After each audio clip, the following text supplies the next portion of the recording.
Good afternoon, everyone. I think we're going to begin. As you'll remember from your time here at Columbia, there's a slightly different time zone up here at Morningside Heights.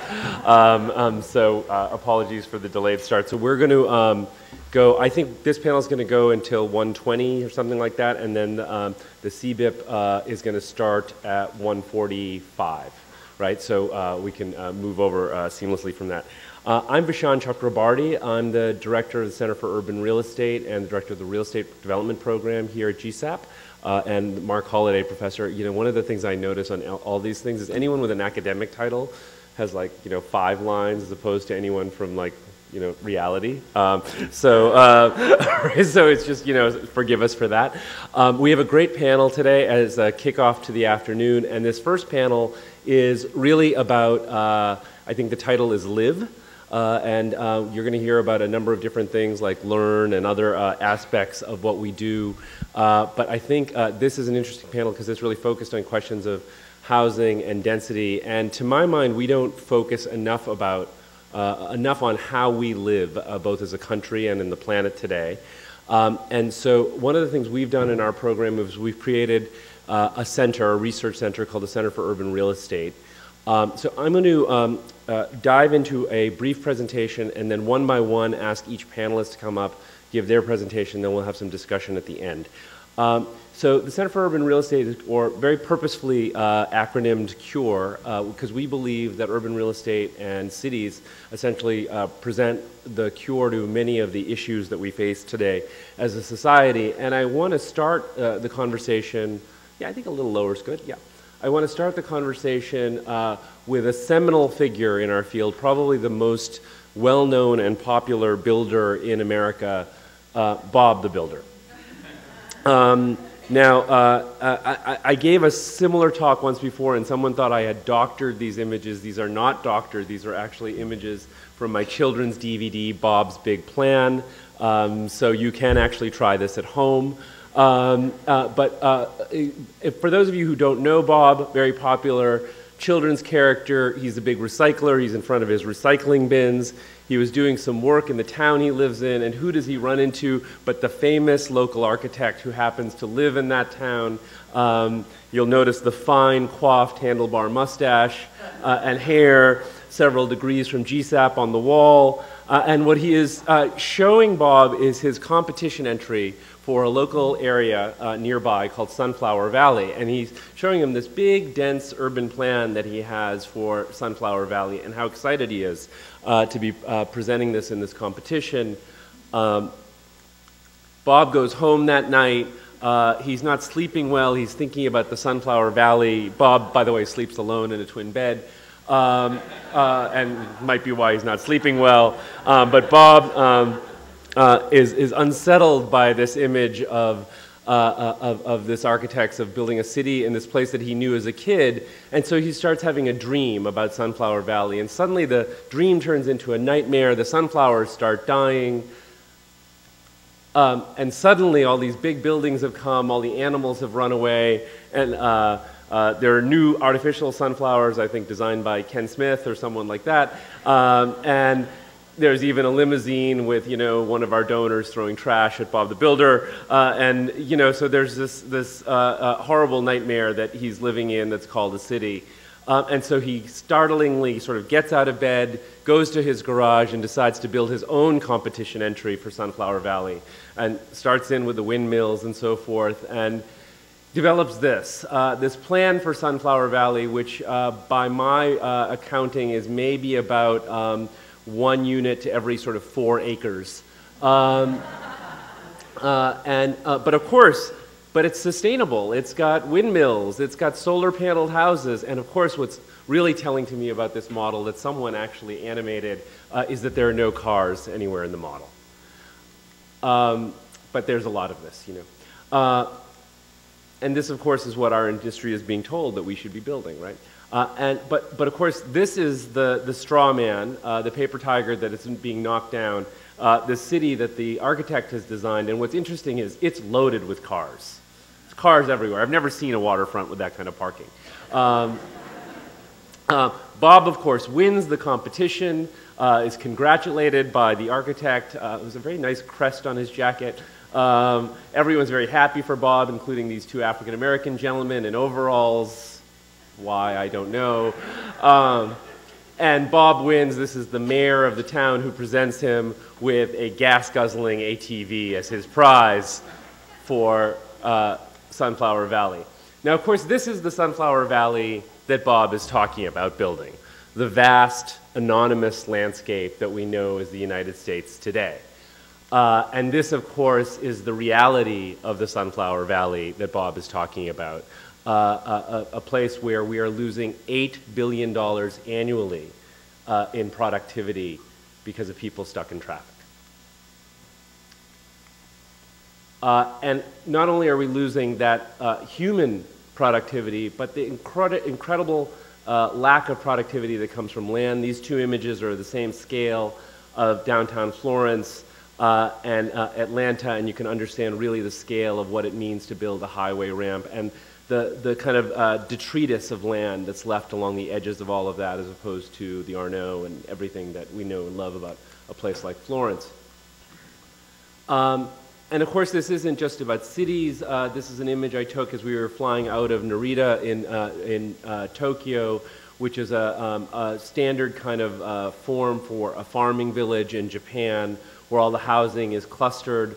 You think about the fact that the farmers live together, they farm the fields that are outside of these farming villages, and you think about how low the infrastructure costs are in that kind of environment. You think about the fact that people know each other, there's much less social isolation, much less obesity, a lot of the issues that we seem to have as a consequence of the sort of madness of the Jeffersonian grid as opposed to living in density. And that's what we don't kind of realize at a worldwide level, that 7 billion people actually living at New York City density, and I don't mean Manhattan density, I mean New York City 5-borough density, right, would all fit in the landmass of the state of Texas, with the rest of the world left over for agriculture and nature. And so I really wonder whether we have crisis of population or crisis of the imagination. And so one of our central tenets at CURE essentially is that if you really love nature so much, don't try to live in it. CNN recently released a series of images that are really astonishing, and these slides only sort of do them justice. They're on the website, under a series called The Relentless Spread of Humanity. And this shows Las Vegas. This is in 1984. That's the development pattern in 2011. Ontario, California, so this is west of, east of Los Angeles along Highway 10. This is in 1985.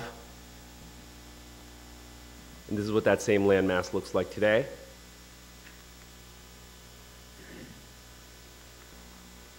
And then Chandler, Arizona, outside of Phoenix. So Phoenix is up here in this slide. This is Chandler in 1985. This is all somewhat natural, somewhat undeveloped. And that's what it looks like today. Now, of course, Arizona, as we know, has become the sort of poster child for many of the issues we confront in this country today. It was a different place. Back in 1968, it actually was home to my family when we first got to this country. And now they would want us to carry a passport around just to drive in our SUV to get a quart of milk. This is where we stand sort of politically in terms of how we get to living the way we do in this country. We have the Republican Party, and especially the Tea Party, that is now actually very, in a very focused way, been targeting issues of smart growth as a UN conspiracy to take over the United States government. I'm not kidding, actually. And Newt Gingrich, who talks about, it's all driven by these journalists who ride the metro and who live in these fancy apartments, because, journalists make so much money that they live in fancy apartments. And how we don't understand the moral urgency of people living in their own homes and why we must support this, and hence his work as a historian making millions of dollars for Fannie and Freddie. You would think on the other side of the aisle that we would have much more sanity, and to some degree we do, at least in terms of the rhetoric, in terms of the president talking about building the infrastructure of tomorrow. And then he said this is from his first State of the Union address, and he talks about, well, you know, there's no reason why Europe or China should have the fastest trains as opposed to us. Well, of course there's a reason. It's completely disingenuous. If you look at the fact that the governor of New Jersey pulled the funding for the ARC Tunnel, which is the new train line under the Hudson River, which is going to set this region back economically some 10 to 30 years. If you look at the fact that China today spends about $44 billion in national highway funding as opposed to our $3 billion in its high-speed rail network, and then if you add purchasing power parity in terms of what you can buy for that $44 billion, there's a very, very significant reason why the trains are faster in China, and they are. They are now the fastest passenger trains in the world, and they come into extraordinary places like this. This is a train station, the train station in Kowloon, KPF, and that train station, of course, is connected to a beautiful metro line that brings you into central Hong Kong, air-conditioned, you know, looks just like the Lexington line, right? And of course, it ushers you into a downtown that's actually 66% natural area, wild natural area. Everyone thinks of Hong Kong as this incredibly dense place. What they don't realize is the density is so concentrated because much of the land is undeveloped, and that nature actually invades Hong Kong in very significant ways as a city of hikers. And of course, it's not just true in Hong Kong. From city after city across East Asia, we are seeing actually not just what I think many progressives in the design community here want to berate as kind of non-stop development, but some of the most significant experiments in urban sustainable development that are going on in the world today. This is New Songdo outside of Seoul, Korea. And also the fact that at the just more prosaic level of urban mobility, that even a poor country like India, and this is in New Delhi, where all the buses and auto rickshaws have been converted to compressed natural gas and are zero-emission vehicles. But of course, that's not the only set of trends that are going on in the world. There's a competing set of trends. And this is an image from Riyadh, Saudi Arabia, outside of Riyadh. Riyadh is a growing city of about 4 million people. And as you fly around Riyadh, this is what you see. And to me, it is one of the most frightening images that you will ever see. The notion that suburban subdivisions are landing in the desert, just like they land in Phoenix, and the irrigation that'll be needed, the amount of petrol consumption that'll be needed in order to make all of this work is absolutely frightening. Of course, that makes the resident of palaces, this is the palace of a fairly minor Saudi prince in Riyadh, quite happy. We didn't get to fly over the one that was the full-scale model of the Alhambra. But this is what we've done. This is what our SUV money has wrought in this particular part of the world. It's also wrought places like this. This is Dira Square, known as Chop Chop Square in central Riyadh, where punishment is meted out in a way that we would find completely unacceptable, but for the fact that we need this oil. Of course, people in that part of the world have started to find it all unacceptable and are using their public spaces in dramatic ways to change what the Middle East is and probably change the entire geopolitical relationship that that part of the world has with the West, which is a very, very difficult set of challenges when you look at the amount of oil that we especially consume up in North America, in Australia, and the fact that this is directly tied. Sorry, I talk faster than the slide thing. This is directly tied to suburbanization. That our petrol use in this country, right, absolutely skyrockets at the period that Levittown is built and the period in which we, through a series of federal government actions, subsidized highways and created a world in which everyone needs to use this level of petroleum going forward. And so we now have a geopolitical mess on our hands in terms of what our country is. Our country is defined essentially by 7 megaregions. Most of those cross state boundaries. They do not have any kind of political representation in our Constitution. And so if you want to build high-speed rail from Charlotte to Atlanta in the Charlanta corridor, one of my favorite acronyms, there's no governance to do that. And so we continuously slide in terms of our competition to understand how we're going to deal with competition from places like Hong Kong or London.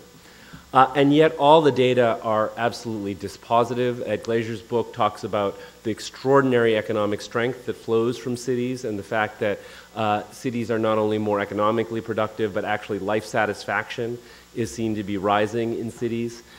Studies about the fact that 50% of the United States' economic output comes from 2% of its landmass. And that a city like New York generates $1.5 billion of the US GDP per square mile. And then in terms of the environment, and I'm sure those of you who've seen Plan YC understand this, that the average New Yorker uses about 1/3 less energy than the average American, not because anyone here is a saint, and not because they use fluorescent light bulbs, but simply because they use the subway and live in apartments that heat and cool each other. It's really that simple. And so I would argue that at the federal level, that we need to completely change the way in which we do business. One way of dealing with this is the more regulatory approach, growth boundaries and so forth, and those may have their place. I believe we should let the market actually do its work by stop putting our fingers on the scale in terms of what we do at the federal level, including the home mortgage interest deduction, the federal backing of mortgages and single-family homes. We need to price bad behavior in terms of the negative externalities of causing pollution and congestion. We have to change the way we fund infrastructure, and we have to use the money that is now being used to subsidize single-family housing and put it into high-speed rail, mass transit, green waste, water, and energy. So just to close, I want to talk a little bit about what I'm trying to do and we're trying to do at a local level. In addition to being a faculty member here, I recently joined GSAPP Architects as a partner out in downtown Brooklyn, where there's a major transit hub. We're looking not only at a lot of affordable housing, but prefab housing to help bring the construction costs down, because affordability is one of the key ways in which we'll keep people living in cities and will therefore keep this country more green. For the related companies, we're doing a 900-unit all affordable housing project on the Queens waterfront with associated open space. New waterfront development associated with the East River. And not just density, but the idea of new great public space. This is a built pier, Pier 15, that's down on the East River waterfront. I'd invite you to go look at it. It's really an extraordinary piece of public space. So that's the professional side, but on the research side, in terms of what we're doing here, we know that even if you look at a question like the waterfront, that we're extremely vulnerable. Hurricane Irene. People like Barbara Wilkes from Wilkes Landscape Architecture have proposed using landfill to protect us against sea level rise. This is critical because in a place like New York City, most of the housing we've encouraged is along the waterfront and is sitting in the FEMA 100-year floodplain. So Lori Hawkinson, my colleague here, and I ran a studio, and some of you may have read about our Lolo proposal, which was actually to bridge Manhattan to Governor's Island, create about $16 billion worth of economic value for the city of New York, and using that, creating a series of barrier islands that would actually protect lower Manhattan and downtown Brooklyn and the Brooklyn waterfront from sea level rise. I believe in the coming 50 years we're going to have some form of intervention in the harbor. There's another image of it. And then lastly, at a more prosaic level, we're looking at the fact that much of New York is actually sitting at a density that is less dense than Los Angeles, even though it has incredible transportation sitting underneath it. Places like Long Island City, looking at different ways to manipulate zoning to encourage more dense development in areas like that. And we are going to soon be publishing a study about the different growth areas where we see potential throughout New York City in order to encourage more urbanization in the city. So hopefully that helps set the stage. And now I'm going to one by one introduce the panelists and have them come up and present. Our first presenter is Keith Krumwiede. He's the Associate Professor and Assistant Dean at the Yale School of Architecture, where he was awarded the King Wu Award for Distinguished Teaching. He received a BA from Berkeley and an MArch from SciArc. And he's currently working on a book entitled Freedom Land, an architectural fiction and its histories. I invite Keith to come and present. Oh, I'm sorry, you're presenting together. My apologies. And with Alan Organschi, design principal at Gray Organschi Architecture in New Haven. He's a trained cabinet maker and builder, as well as a teacher and a founding principal of Jig Design Build, an offshoot of Gray Organschi. He's a member of the Yale School of Architecture. He has a Bachelor's of Art History from Brown and a Master of Architecture from the Yale School of Architecture. Keith and Alan.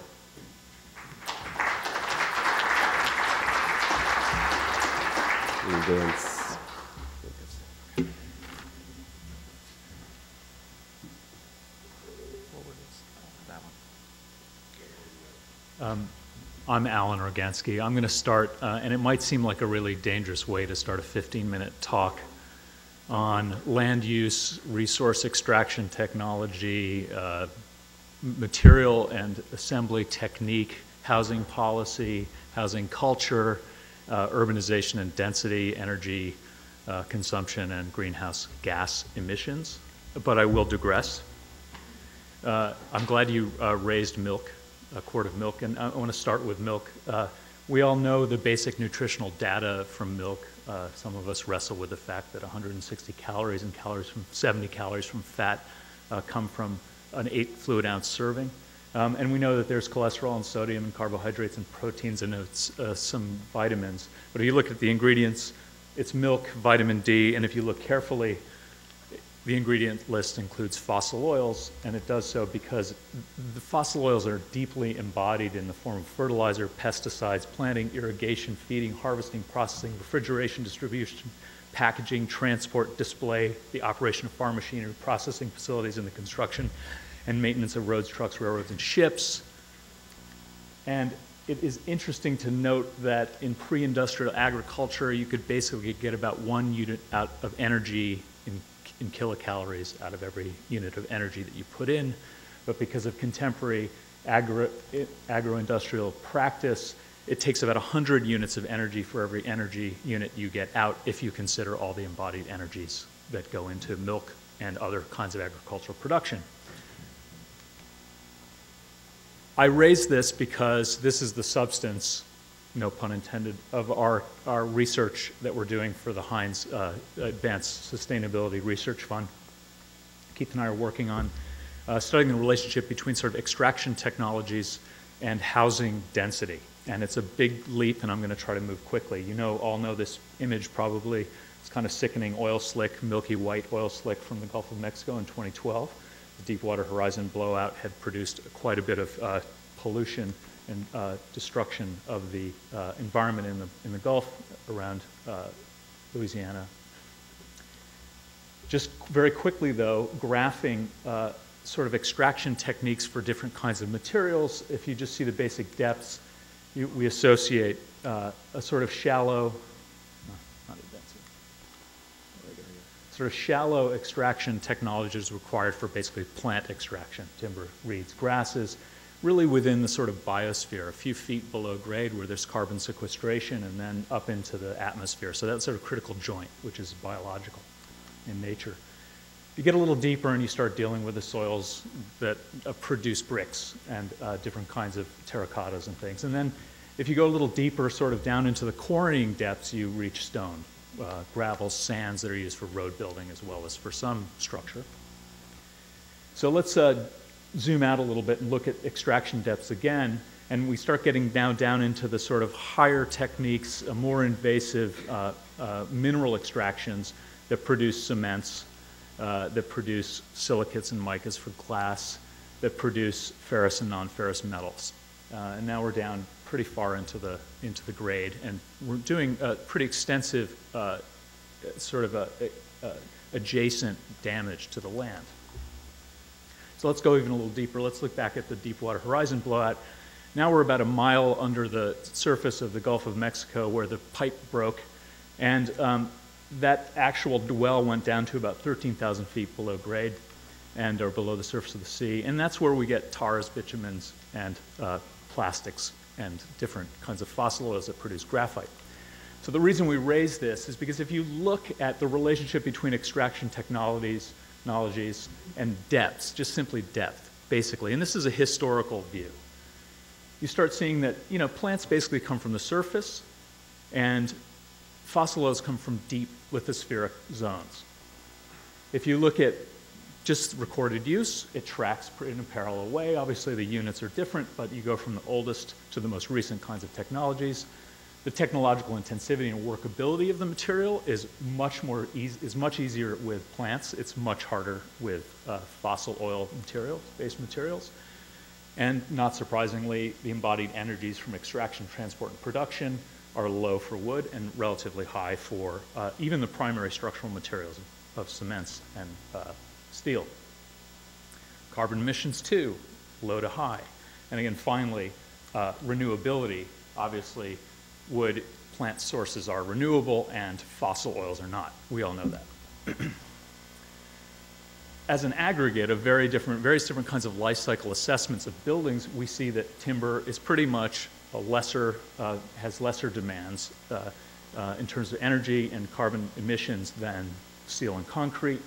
The calculations vary widely. It's really hard to do life cycle assessments of buildings. You can look at mid-rise structures, single-family structures, or just look at primary structure within those structures, and you get a range between, you know, wood at 1, steel and concrete anywhere from 1.25 to 11 times the greenhouse gas emissions. So I think what the basic premise of kind of what we're talking about is that we're trying to understand the built environment as a kind of thermodynamic system. And that thermodynamic system actually has implications for where you get the energy and what you produce as an impact. A large percentage is operational energy, and that's been the subject of the architectural profession. We look a lot within our very narrow system boundary at how well buildings perform, how well the building envelope performs. What we need to think more about is the relationship between embodied energy and the production of the built environment. And that goes from the very invasive land use techniques that we use to actually what happens when the building's lifespan is over. So in a sense, what we're talking about is harnessed material versus the effect of harnessed material, or in some sense, from a physics standpoint, the relationship between energy and exergy. Another thing we've noted is that, you know, the extraction techniques, and to be fair, you know, this is David Plowden's, you know, image of an open pit iron ore mine from 1981. Probably steel extraction looks something more like this now. You know, a large percentage of American steel is produced from recycled material. But the main point is that there's a strong correlation between the embodied energy production of certain kinds of techniques, steel, manufacture, processing, manufacture, assembly, and ultimately the urban morphology of the material typology. And that goes for concrete too. Here's a gypsum mine in South Africa that is an important part in the sintering of Portland cement that produces concrete and produces generally another high-rise urban morphology. And then ironically, the material that has the least sort of, in theory and in good silvicultural practice, has the least embodied energy and greenhouse gas emissions, and is very plentiful in the United States and very widespread in its use, produces a very different kind of low-rise housing morphology. And so we're interested in the relationship between the capacity of the material to reduce impacts and the techniques of extraction and production, and the way in which we can produce density in American housing culture. So here's our graph of the pipe down to 13,000 feet. And if you compare that to another height graph and density diagram, which of course is just diagrammatic, right now what we have is a situation where the renewable low-impact material systems are deployed in very invasive, low-density, energy-intensive housing morphologies. And what our work is trying to do is look at ways, and we're not alone, there are many people around the world working on this right now, in which we can link renewable low-impact material systems and high-density optimum rise housing morphology, urbanism, dense urbanism. So here's another image of a highway clover leaf, and at some point in the next 50 years, something's going to shift the way we use land and the potentials of suburbanization. Either people are just going to get sick of driving endlessly, or we're not going to be able to afford the infrastructures that need to be kept in place. Or perhaps, choose your poison. Maybe it'll be the fact that building the regulatory framework for energy consumption in buildings will become so stringent and start to approach Austrian passive house standards that embodied energy will become a much larger part of the total energy picture of a building. Or perhaps we just accept the fact, as Vishaan has already noted, that suburbanization is extremely energy intensive. If you take just transportation as one of the measures, but if you combine all residential activities, as in this view of the Toronto census metropolitan area, you see this enormous shock of energy consumption and actually greenhouse gas emissions. Greenhouse gas emissions are twice as high in suburban sprawl as they are in high density dwelling. And the embodied energies of material, because of the sort of multiplier effect you get in dense living and material consumption, is half as great as in low density development. We have a really romantic cultural relationship, Americans, to wood, but it's really quite a different thing when you start thinking about the idea of using lots of wood and chewing up forests to produce potentially housing at dense urban scales, higher rise housing. But in fact, there's a huge amount of land in the United States. There are very recent developments in silviculture and forest management that allow us to basically take advantage of the optimum growing period of a tree from the juvenile up to about 40 years, when it's actually sequestering enormous amounts of carbon, and then basically work methodically through the stock of forests to cull the flux in forests. And here's a graph of the growing stock of timberland in the United States. It's kind of interesting that it squares fairly well with the metropolitan zones in the map that Vishaan showed. And you not surprisingly see that what's called the flux in timberland, where the kind of the mortality rate is something that we can take advantage of, in which we're working with people at the Forestry and Environmental Studies at Yale to try to develop an approach to material extraction from American timberland, which is not destructive as historical practice was. And not surprisingly, because of the location of forests, we see this relationship between sawmills and points of production, which are quite widespread compared to cement production or to steel production around the United States. So it's there's a local component to this as well. Our culture of building has relied on stick framing, as most of you know. This technology has proliferated across the landscape and made possible much of the development we understand. But actually, the timber industry, the timber harvested wood products industry, has been enormously effective in analyzing fibers to optimize industrial production and efficiency, and to produce various kinds of fibrous material products that can be used in various ways that have been really forwarded by the availability of more sophisticated glues, tooling that's become mechanized and digitized.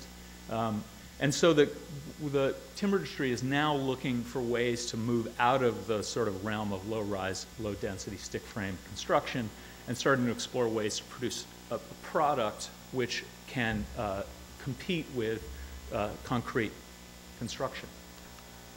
Cross-laminated timber panel technology is now on the rise in Canada. America is a late adopter. The techniques of assembly of these enormous panels that are extremely light and so require lighter foundations are sort of on the rise. America is now starting its own exploration of this.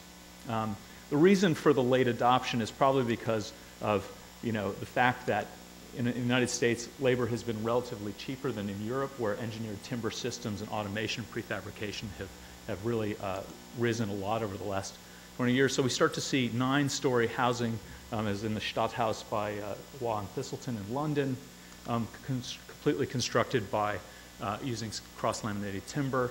And we're also looking at the way in which American codes might be sort of re-understood or reframed as performance-based rather than sort of height limitations that are typical to wood construction in North America.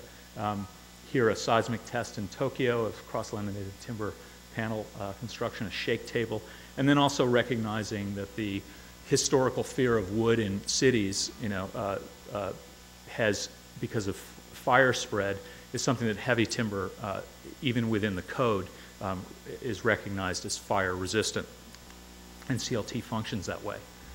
And so I'll close here with an experiment that's just been done just as published as an open source document by Michael Green and Eric Karsh in Vancouver, developing a sort of strong core, flexible exterior skin system for a 20-story tower.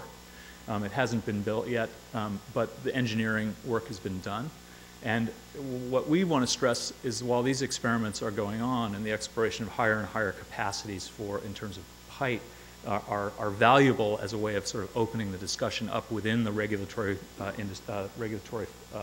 systems of American building and also within the industry, that the goal ultimately is to seek an optimum density and optimum rise. And so I'll turn it over to Keith. So just going to play to your patriotism maybe here.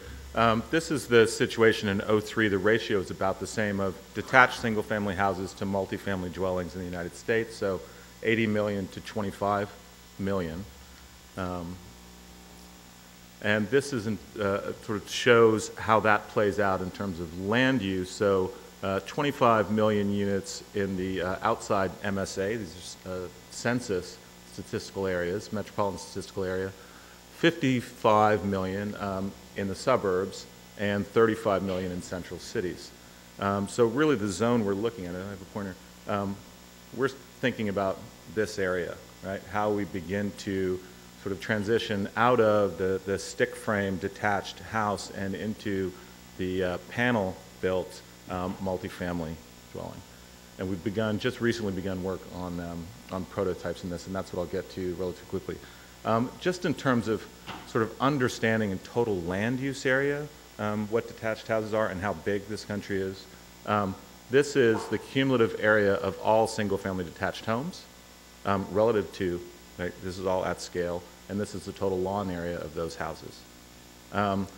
So it's more of a shock frame in some ways. Here's that house sort of on its parcel, average 2,400 square feet, 6,000 square foot lot, and as Alan said, built with sticks.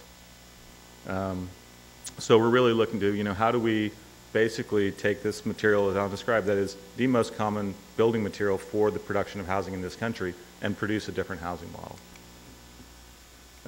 And I just want to run through some quick slides of the limits of density using sticks so we sort of see what we're up against. So most of these are from Houston, where they are, and it's happening in many cities, trying to take the suburban house, pack it a little tighter, go a little taller maybe, but still working with the technology of the stick frame. And these are your options, basically, if we start with the house on its lot. One, you just start to get bigger and bigger houses. We've seen the end of that era, most likely. The other is to start to subdivide lots or aggregate lots and sort of turn the houses away from the street. So some of these practices actually begin to, and this has not been a primary focus of our work, but actually begin to, as you increase density, you actually reduce the kind of socio-cultural benefits of density with these models, because the projects become insular and inward-facing. Here's your subdividing lots or doing a row house. And this starts to be the consequence, at least in a place like Houston. The street is essentially an alley, and every house you enter off of this alley, which is primarily serving cars. And just quickly, some volumetric descriptions of that. And what often happens is a kind of muse is built, the perimeter is fenced, the back of the house faces the public realm, the front of the house faces a collective driveway. So you're getting a modest increase in density to the limits of the stick frame within code and within its material limitations. And you're getting a reduction in urbanity in a weird way. And there's a last shot. So this is now, we're on the street looking at the backs of essentially at an urban block in Houston. So here's back to the house. Now we did some calculations. Takes about 11 board feet of lumber to produce a square foot of single-family detached home. So we started to do, working with the panels, working within their material limitations, their span limitations, structural limitations, and shipping limitations, start to think about how we might turn that house into a unit of a larger frame.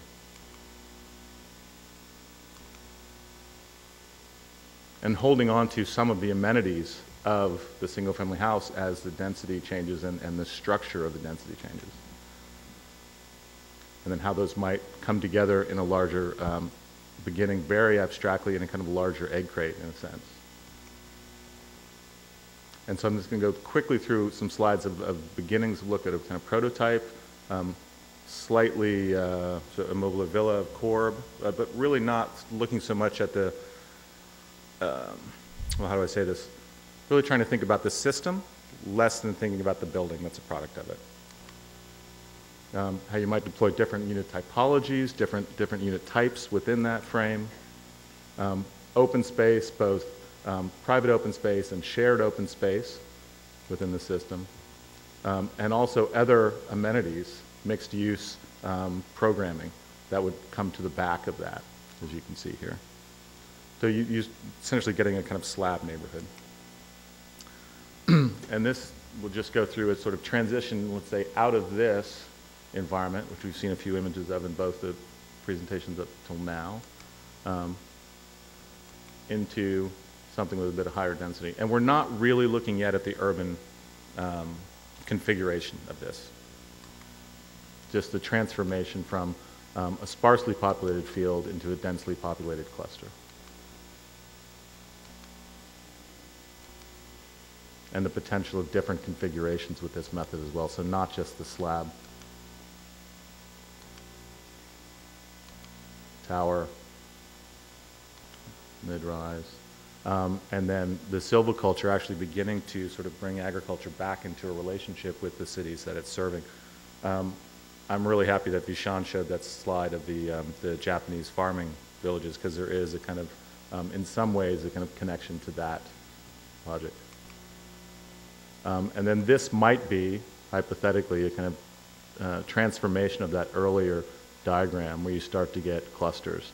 But this also obviously requires infrastructural investment, all the investment that Vishaan described. And then here is a sort of reconfigured urban section with that. Thank you.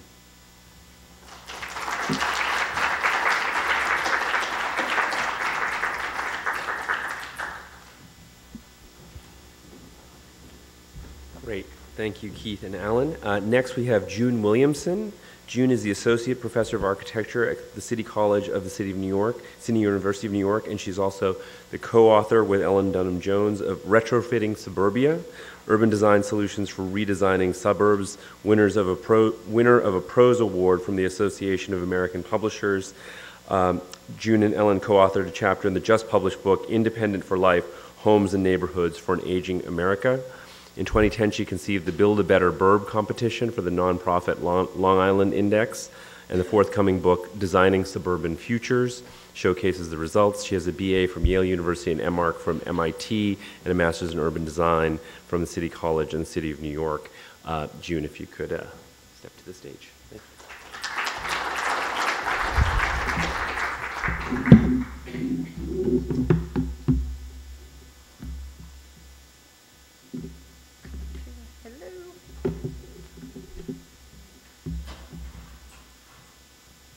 Thank you. I just need my slides.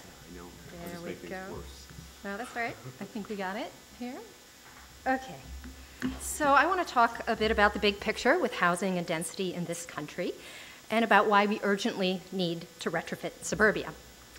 I guess I'm here on this panel because of the book I co-wrote a couple of years ago with Ellen Dunham Jones, Georgia Tech. And I'm just going to show you a couple of case study examples, but there are loads more in the book. Or for the abridged version of the whole argument, you can watch Ellen's very popular TED Talk. More than 50% of Americans lived in suburbs at the turn of the millennium, as US Census data shows, and even more in neighborhoods characterized by suburban form, that is, generally low density, use-separated, car-dependent places. The US became predominantly urban rather than rural, that is 50% urbanized, in the 1940s, with about 33% of the population living in center cities at that time and 17% in suburbs. That is a roughly 2-to-1 ratio. Today, the US population is still around 30% in cities, center cities, while the share in suburbs has grown to 50%. So all the urbanization that has occurred since the 1940s, since the US passed that 50% threshold of urbanization that the world's overall population, according to UN data, has just now crossed, has in a macro sense been suburbanization, so sort of above this line since the 1940s. And you can also add the latest census, also include micropolitan areas as well, so we can say we're up to 94% urbanized,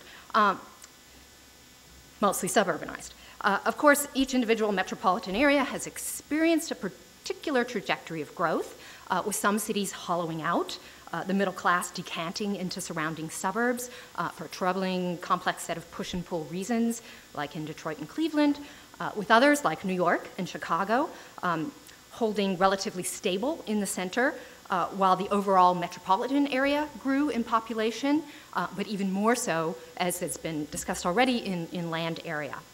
And with yet others like Phoenix, Houston, Las Vegas, growing rapidly in recent decades in a sort of flat manner, such as the urbanism of the center is hardly distinguishable from that of the suburbs. So in summary, an examination of the data indicates that the share of the overall US population in center cities has remained steady at around 1/3 for at least 70 years. Will this proportion change significantly in coming decades? I guess, Vishaan, that's what you're arguing for. Probably not, especially with increasing longevity. Americans are living longer, much longer.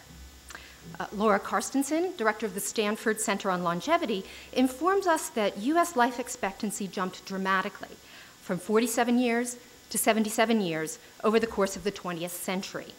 This gain surpasses all previous gains in the entire history of human evolution combined.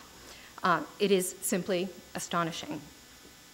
It is estimated that by 2050, the US population over 65 will double to 88.5 million, growing at a much more rapid rate than the overall population growth in this country, and it's true across the world at varying rates.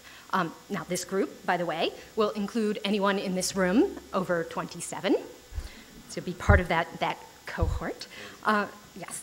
And these older people, which will perhaps already and will, of course, in the future include us, will be living decades and decades past their child-rearing years.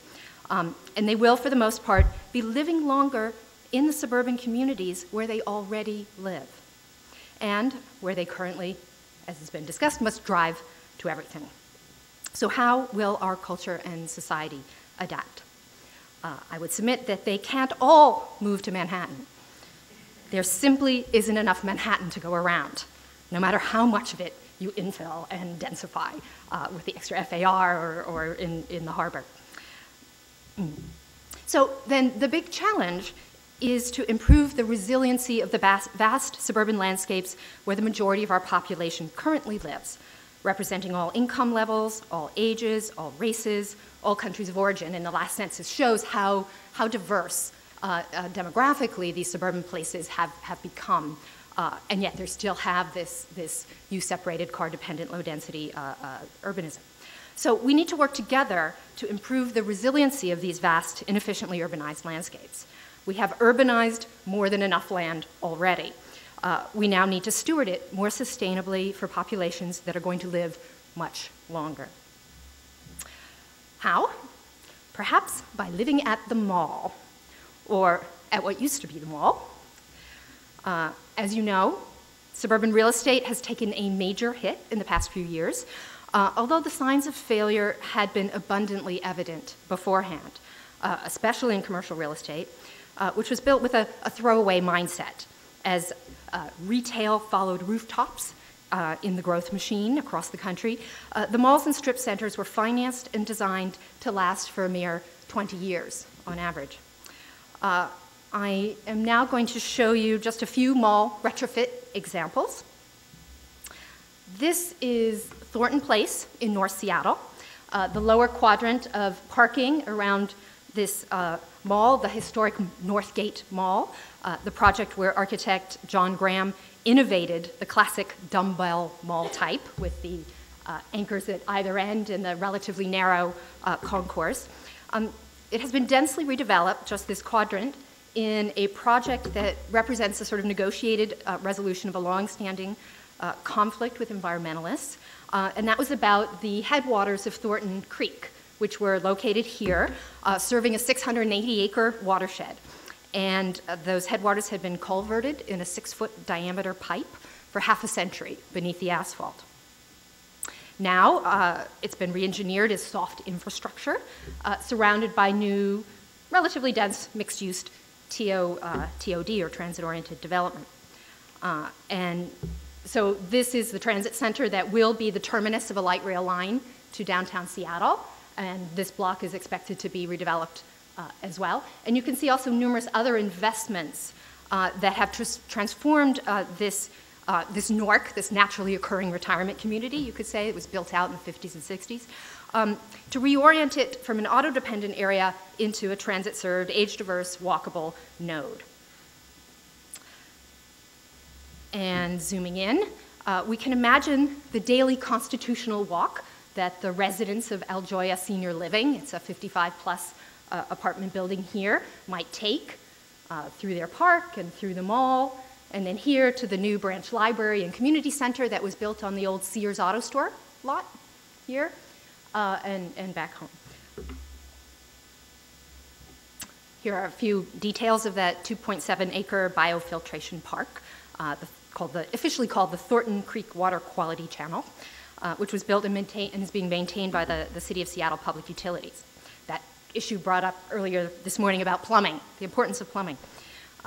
So it's both a great example of soft infrastructure and a park amenity that improves the value of this adjacent housing, which perhaps could be 8 stories rather than the 3 to 4, at least for these townhouses here. This next example is a more comprehensive mall redevelopment or retrofit. Here are before and after views of Belmar near Denver, where a mixed-use town center of 22 separate walkable urban blocks has replaced a large 104-acre regional mall parcel. And here's a view of the mall in its heyday, probably the day after Thanksgiving, perhaps, when the parking lots were full, but alas, no more. And part of the idea here is that these retrofits are happening on underutilized parcels, places where the commercial use has already failed. Here's the location of Belmar relative to the city of Denver. So it's an inner suburban municipality comprised of 16 subdivisions that incorporated in the early 70s, I believe. And it never had a traditional downtown. So this development is then becoming the downtown that the municipality didn't have or doesn't have. And here are some morphological diagrams to just sort of illustrate the transformation that's occurred. So going back to 1975, these are some of the subdivisions that were already in place. And this large area was a private estate. An heiress owned it. And then after she died, it was gradually subdivided and developed. So here's the Via Italia Regional Mall. That was there at one time, the biggest mall west of the Rockies, that sort of superlative attached to it.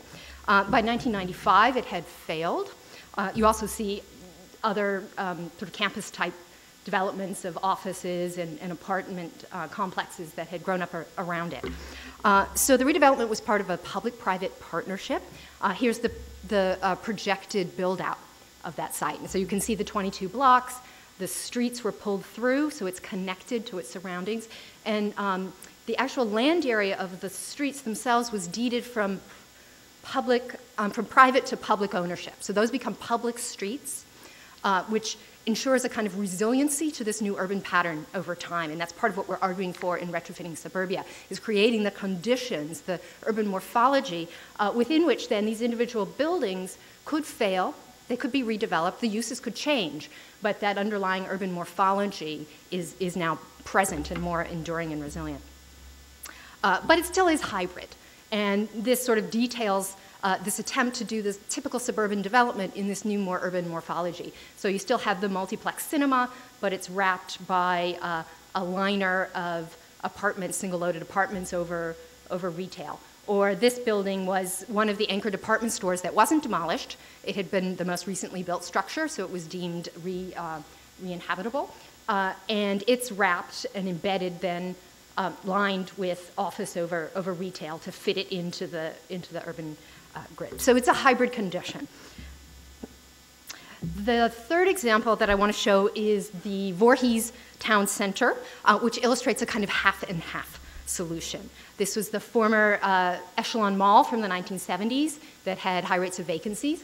So the owner, Pennsylvania Real Estate Investment Trust, and there's a whole other discussion about these publicly traded companies that own a lot of this real estate. We all have a kind of stake in it if we have a 401k. So they shifted over all of the remaining leases into half of the mall. They right-sized it. That's the positive term they're using. So they right-sized the mall, and then this half was redeveloped in this kind of town center format with apartments and new retail and an anchor of the Avida Beauty School. So that brings students every day, kind of academic uses coming into these mall properties here. Now, what's sort of interesting about this then is that the town of Voorhees moved their town hall into the mall. So they're leasing space there. Here you can see the construction of the council meeting chamber, which is now at the mall. So this really sort of permits us to rethink that whole trope about malls being the de facto public space of suburbs. In this case, this is the place of the elected representatives of the people at the mall. So it certainly gives us some food for thought, I think. Also, just as an aside, Ellen and I learned that our research influenced the outcome of this project. A plan was in place to add a Walmart here. And architects familiar with our work convinced Pennsylvania Real Estate Investment Trust to pursue this retrofitting plan instead. So I could show you many other examples, but these will suffice, I think, to give a taste of what's already been done and what might be possible to create denser, more walkable and connected centers in suburbs that are more mixed in use, can provide housing choices, are affordable, attractive to older adults, looking for housing options in their own communities, and could be more efficiently served by transit. And there is a transit stop right here. So, planner Chris Nelson at the University of Utah estimates that we have far more than enough large lot detached houses in this country to meet the demand for the next 2 decades. It's that kind of demographic switch that we have happening as people live longer, just fewer households are households with children. We need new housing choices in suburbs. People who still want detached houses will have a vast selection to choose from. In many locations, the oversupply might mean that people will be literally giving them away. Finally, what can we do tomorrow, or perhaps yesterday, to increase residential density and add new, more affordable housing options to existing neighborhoods throughout the US? We can get rid of R1 zoning and legalize accessory dwelling units, both attached and detached. We could house many more people more affordably within the residential fabric we already have. All of those empty bedrooms around the country could be housing many more people. So I will leave it at that. Thank you.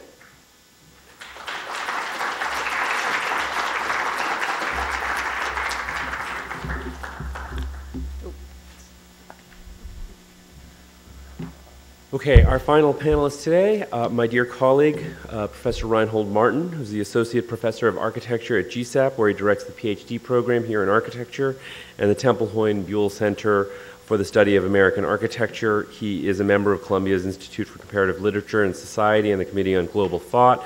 He's the author of many books and journals, and most recently the lead author of the Buell Hypothesis and co-organizer with Barry Bergdahl, of the curator of architecture and design at MoMA, on the exhibition Foreclosed, Rehousing the American Dream at the Museum of Modern Art, which I believe Reinhold is now going to speak about.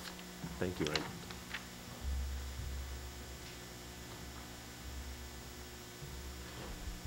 Thanks, Vishaan. Yeah, I'm going to speak about how we speak about these issues. Before I do that, though, I actually thought I ought to tell you a little bit about the Buell Center for the very reason that this is an institution that only exists by virtue of the generosity of a Columbia alumnus, Temple Hoyne Buell, who was a Denver-based architect who, in the 1980s, endowed the Buell Center and enabled us. I'm just going to quickly go to the website, if you don't mind, because I can't bear looking at this for that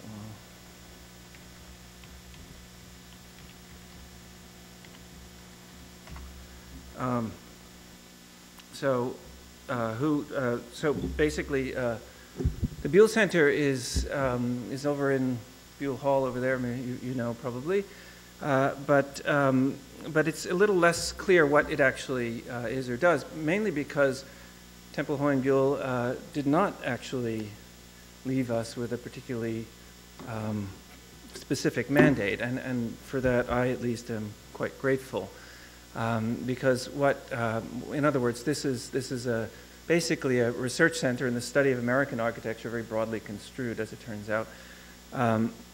The project and mission of which is sort of up to us to find, and in that sense, I think this very much respects the integrity of the university as a site in which work is done with basically no strings attached in the ideal sense. In other words, sure, there are certain interests that are sort of prefigured here, but there's also a kind of, let's say, a recognition of the autonomy, or at least relative autonomy of academic work with respect to the so-called real world. Or to put it the other way, the capacity of the university and its various kind of sub-institutions to constitute a specific piece, and a specific aspect of that real world, because it's terribly real what we do here, I'm afraid. And sometimes we're reminded of that in ways that are more or less unpleasant. So, okay, with the Buell Center has undertaken a kind of form of, we can say, public pedagogy. In other words, helping to teach ourselves and others about how to think about and how to work with, and in this case, how to speak about matters of concern, such as living, to the subject of the panel. I'm not going to give you the whole kind of story of what that actually has meant, but the bottom line of it is that for the past 4 years or so, 3.5 years, we've been developing a project dedicated to the question, a question that sort of came up almost this morning, but didn't quite in Michael's nice talk, which is the question of public when it gets connected with housing. So when you detach the other sort of modifiers like affordable, and just put them aside for the time being, say that's fine, that's great, we need more of that, but reattach the term public to housing, and recognize first of all that the history of what we call modern architecture is inseparable from this particular, let's say, complex, and simultaneously to recognize how difficult it is to say in public that term, public housing, without embarrassment, and specifically, even more specifically, to advocate for some, in the face of a financial crisis grounded in housing markets, to advocate for some sort of systemic rethinking of public housing policy, and more importantly for what we do at the Buell, because we're not a policy think tank, the culture of housing. In other words, the question is very simple. Why is it that we're not able to say public in public when it comes to housing, even in the academy, and especially in other aspects of the public sphere? So we've set out to kind of test that, and over the last few years. So we started with, we do what we do. This is what we do, here in universities. We produce documents of various kinds and circulate them. And so this is the first one we did. It was a pamphlet called Public Housing, A New Conversation, which was a sort of training manual on how we might consider, how we might retrain ourselves to discuss this matter with some modesty, with care, but also with conviction. That translated in a variety of steps into this other document. It was now on the walls of the Museum of Modern Art in the entry sequence to the foreclosed exhibition. It's called the Buell Hypothesis. Again, I won't be able to give you everything that's in here. I'm basically doing this so that you'll go see the show and hopefully you'll learn something about it that way. But the Buell Hypothesis is in a sense the script for the exhibition. It's not exactly a brief. It's more like a philosophical prelude. It's the provocation or the point of departure from which the works in the show occurred. The show itself consists of 5 projects done in 5 suburban sites around the country. Many of the people here on this panel, in fact, have been involved in various discussions around the thing. There are 5 architect-led teams intervening in these settings in all hypothetical ways. And that is all now gathered together in this book, which unfortunately is not outside with the other rather more, let's say, familiar books in the bookstore, but is in the Museum of Modern Art bookstore and elsewhere. It's not just a catalog, it's a kind of manual that recapitulates some of this whole workshop and the public discussion, including some of the things you see here, the keynote talk by the Secretary of Housing and Urban Development, Sean Donovan, when he came to PS1, MoMA PS1, to look at the projects before they were actually installed in the museum, and commented upon them, and then we republished his talk in the catalog. But you know, in all of these sort of aspects, when one gets a sense maybe of how we talk around the issue, because actually it was very difficult to say the word public with housing in this process. You'll see that there are no proposals for actual public housing in the suburbs or anywhere else in the show, despite the fact that we actually provided publicly owned land and a whole script that helped people kind of ease into that. And then maybe there's some good reasons, and there's some other problems with top-down, bottom-up that we could talk about. We haven't yet learned to listen, not so much to tell people what they should be telling us, but to listen, and most importantly, to educate ourselves together with those who do not have access, immediate access to the hallowed halls of Ivy League institutions, to think through these issues. Because you know, one must be aware of the paternalism in both directions. Speaking to and speaking on behalf of is tricky either way. So with that, I only want to show you an example of one of the many ways in which this project has been discussed in the public sphere, which is to say the site, the locus in which public opinion is formed. I'm sorry, I'm going to have to now let this commercial run for a second, because this public sphere is, of course, not free. And I've chose this one because, yeah, I think our friends are helping. Joining us now is Alex Ullum. He is a contributor to The Nation, and he wrote about this exhibit in that. One thing about this. So Alex Ullum, who is my new hero, is a writer for... Joining us now is... you'll see him here in a second. Alex wrote a very nice piece for The Nation, or in The Nation, about the show. It's actually more about the issues around the show than about the show itself, which is one thing I personally appreciated, because as I've been saying, that's been our project. You know, the work is there, but it's there to help us discuss these matters in public. So Alex Ullum wrote this piece, and apparently this was noticed by some other journalists, and they invited him to the interrogation chamber that you're going to witness in a second. So now I think we can I just hit play? Yeah. Can you hit play? Alex Ullum. He is a contributor to The Nation, and he wrote about this exhibit in that magazine. Alex, welcome to the program. Oh, you're welcome. I just have a slight correction. It's the Museum of Modern Art, not the Metropolitan. That's right. It's the Museum of Modern Art. I'm sorry, I misspoke. I do apologize. The Museum of Modern Art, everybody? Yes. It's right near here. It's several blocks away. Yes, it is. He's going right after the show. I've walked past it on many occasions on my way to church. Now, it seems to me that this exhibit is from the elites telling us how we should live. We should all live in cities, and if we don't live in cities, we should turn our suburbs into cities. That's the way we should live. Isn't that the elites going at us and telling us how we mere mortals should live? No, it's not the elite. It's the way it's the way our housing policy has been oriented for the last 20 or 30 years. It's unsustainable. Yeah, we just spoke about we should not be organising ourselves on where to live. Now the elites are telling us how we should be doing it. They're making some suggestions, but listen, it's unsustainable for people to live in suburbs. Who says? Well, most Americans actually spend more money on transportation than they do on medical care or on taxes. Like the average family, family of four that makes $50,000 spends somewhere between $7,900. So there's now an exhibit at the Metropolitan Museum of Art. Museum of Art, whatever. Mama. Oh, yeah, I get it right. So there's now an exhibit pointing out that the current way we live, the kind of houses that we live in, the way we group together, that is unsustainable. And we, the highly intelligent people, show you how to live, notably like that on the screen. Well, isn't that rather elitist, Alex? Really? It's only, the suburbs have become, poverty is increasing in the suburbs faster than it's increasing in the city, right?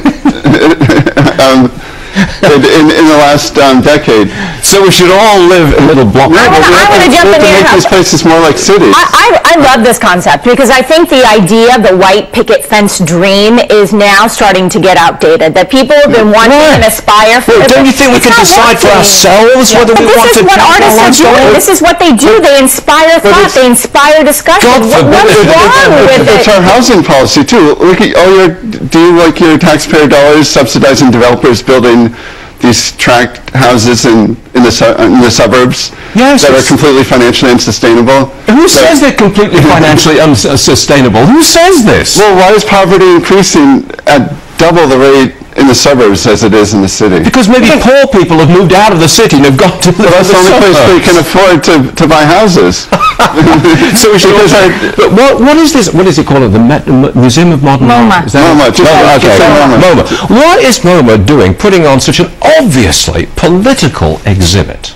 What are you doing? Well, the Museum of Modern Art has a tradition of putting on... Always the elite telling the rest of us how we should live, isn't it? No, it's not. In fact, the state of California is enacting zoning policies to make suburbs more dense. In the Wall Street Journal just pointed out last week that they have a law that they're trying to, instead of having 4 houses per acre, they're going to have 20 houses per acre. What's wrong with sparking a discussion? Foreclosures are still on the rise. Home prices are still declining. I mean, this is I just want to be left alone. Concept. So I want to live the way I wish to live. I want society to evolve the way it wishes to evolve. You care about where your tax dollars go, don't you? You care about... Yes, I will vote to make sure they go in the right place. Yes. Well, so maybe right now too many tax dollars have been going to the suburbs, so maybe it's time to have the taxpayer dollars go to cities and making certain suburbs more sustainable and more like cities. Does this MoMA place, does it have some kind of tax subsidy? Does it? Well, they probably don't pay taxes because it's a non-profit institution. So it's a form of subsidy, isn't it? I will withdraw it, Alex. Welcome to the program, Alex Ulm. I don't know whether you'll ever be back again, but we had fun and we appreciate you being with us. Thank you, Alex. Okay. Sit right on. Okay. He's trying to get out of here. No, Was it that bad? What to say? No. I think my wife just texted about you. Oh, really? Yes, hold on. Okay. I'll tell you in the break.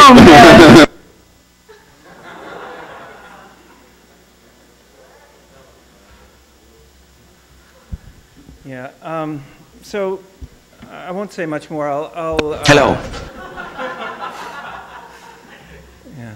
I'll only just remind ourselves that however humorous we might find such encounters, there really is a serious side to the puerility, the sort of sheer sort of disingenuousness with which such conversations, and this is an easy one to sort of set up, but I would want to sort of move the dial in various other directions as well, in order to remind us that what we need to do is to, in a sense, grow up, and to continue growing up. It's one of the very nice things of coming to events like this and encountering one's former students and see how they have developed it. But because this process doesn't end, and this is an intellectual process, a cultural process, as much as it is a kind of process of solving urgent problems. So perhaps with that we can have a discussion.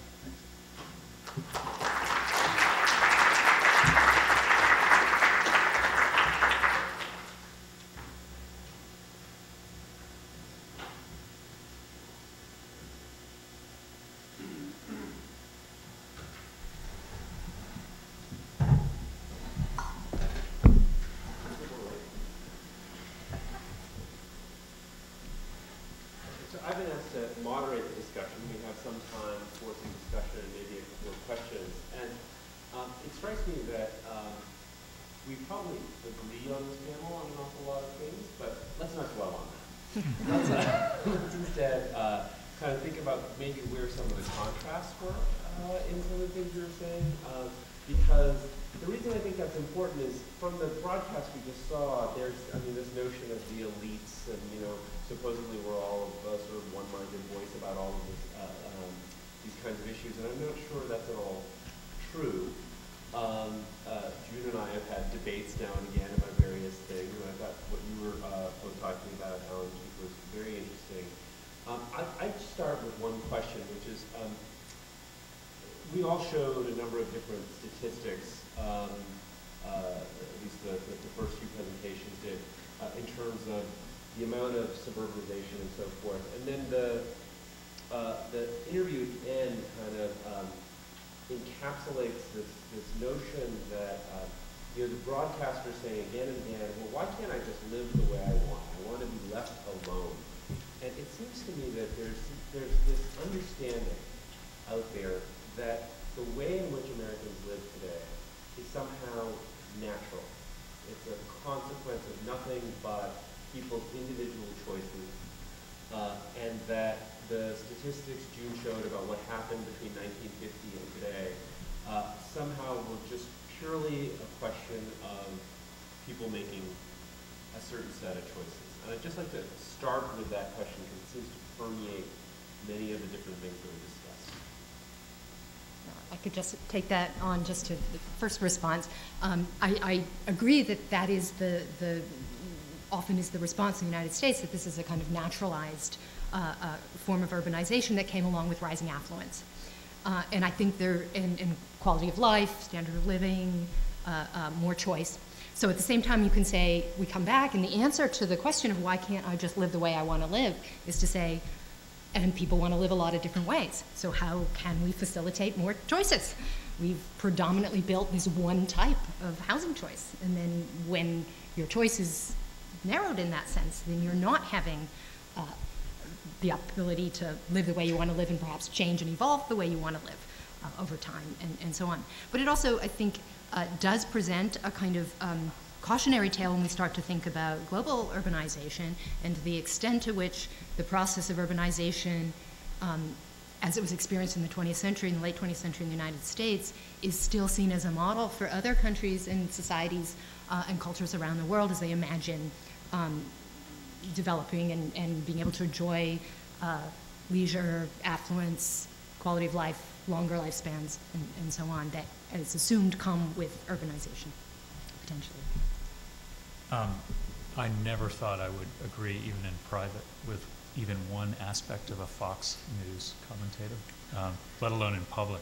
But I think there's one interesting thing, the notion that he said at one point, huffily, we just want nature to take its course. I don't want the elites telling me what to do. And I think in one sense, the work that Keith and I have been doing makes us realize that actually the natural course will probably produce denser urbanism. I think, June has described this phenomenon of needing to sort of repack buildings. We have a highly packed, tightly configured system of producing the built environment in this country, even though it produces sprawl. It's energy intensive and it's impossible to sustain. And I think that in some senses, entropy will be our friend as well, because actually it takes less to sustain urban dwelling, as we've all heard, and it takes a lot more. And I think the U.S. is in a critical moment where the thing that they've most successfully exported, which is sprawl, is going to have to turn away from that. And I think there'll be political voices, I think there'll be environmental voices, and I think there'll be just social voices. And we're starting to see in a city like New Haven that the demographic group, the elderly who are fleeing to Florida for retirement, are now coming to these shrinking cities that have certain amenities because it's simply easier to live near health care, near a store, and things like this. So I think in some sense we will find our way to it. I think we need to really push it along as best we can, but I think it will come. Yeah, although I will, again, the tougher question is sort of, sort of all of the above kind of, in a sense, if we stipulate that, that density is good, right, let's just say.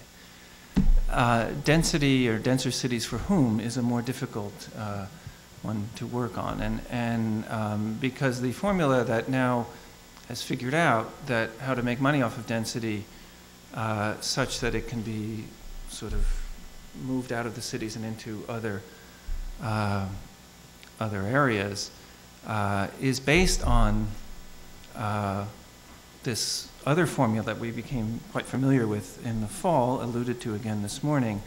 But this is, in a sense, the most important statistic kind of in the room, the 99-to-1 formula, where I'm sorry, but that conflict is not going to be resolved simply by densifying.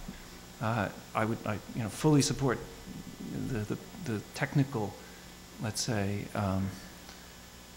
potential, and in a sense, particularly with respect to sustainability and sociability, the values of densification. But with the caveat that one must find ways structurally, not just, and as it were, as a kind of tax incentive, to address the huge and increasing gaps between wealth and poverty that characterize this new situation. And another way of thinking about this, just one more statistic, is you've heard this one a million times. Half the world's population now lives in cities. What I think June also helped remind us of, that basically means cities, suburbs, towns, and because of the way, rural. Not rural. So that also, from that perspective, we should be reminded then that half the world's population lives essentially in rural poverty, and perhaps a more sustainable form of poverty than the slums in Medellin, with or without cable cars, but nevertheless not the way. So to romanticize the city is in some ways also to forget the other half, and even as the percentages change, the structures perpetuate themselves. Well, I think also just briefly the psychology, the American psyche, in terms of what is mine is good or right, and what is yours is an imposition on me. So whether that's what we heard with keep government hands off my Medicaid, and those kind of arguments, or people talking about what I look for in a car is gas efficiency, what the other guy looks for is style. There's always this displacement of, let's say, the evils of whatever you're talking about onto the other, and a presumption that your choices are necessarily virtuous. And so I think that to make these shifts, there's this work, but then there's a lot of marketing that will have to be done to basically put other models on the table, and somehow get around this naturalized state, which is not just housing, it's everything, right? It's the individualist sort of at the core of American identity. Well, I guess what strikes me about this is that in terms of things taking their, quote, natural course, it's, the data are fairly clear, again, in terms of the amount of demand that there is for multifamily housing now in the country. I showed those 3 images of Las Vegas, outside of Los Angeles in Ontario, and outside of Phoenix. Those areas are the sort of epicenter of the foreclosure crisis in this country. People are trying to leave those areas in a very rapid way. And June hit the nail on the head when she said that there's plenty of single-family housing stock. There's data that says that in those areas, the housing recovery may not, in real dollar terms, may take 20 to 30 years before some of that housing reaches its pre-crash values in real dollar terms, right? So, you know, to Reinhold's point about the issues of poverty and structural change, I guess what I would still argue, though, is that the economic opportunity for people in distress is still largely in more urbanized areas today. And yet, the market forces that we have, as well as the government forces we have, are direct impediments to getting those people to the places that they want to go. Bush's ownership society turned out to be a sort of disaster, right, for people in middle and lower middle classes who might need to pick up and move to Charlotte, North Carolina, where there might actually be a job. So given that, what I wonder about is, in many ways, there's been different discussions about what June used this term, retrofitting suburbia. Reinhold, that implication, although I think it was a less direct implication, but that implication was there in the foreclosure. Sure, yeah. And both of you discussed it as well. What I can't help but wonder is, in sort of divvying up the resource pie, right, that in the course of sort of retrofitting a suburb, that we're still somehow keeping the fingers on the scale of development in those places. And so forget about everyone living in Manhattan, and also forget about Arizona for a second. Take, you know, there are good suburbs and bad suburbs in academia, right? And like Bethesda's the classic good suburb, right? I think all the folks at Brookings live in Bethesda, and that's why it's coming up this way. But, you know, there's a subway running through town, there's a main street, there's density in the middle of town. Everyone drives everywhere, near as I can tell, right? And what I just worry about in this conversation is that in trying to densify suburbs and whatnot and doing this retrofitting, that we're still not delivering the resources to the Charlottes and the Houstons and the Portlands that actually need to have the resources for infrastructure and density right in the heart of their cities.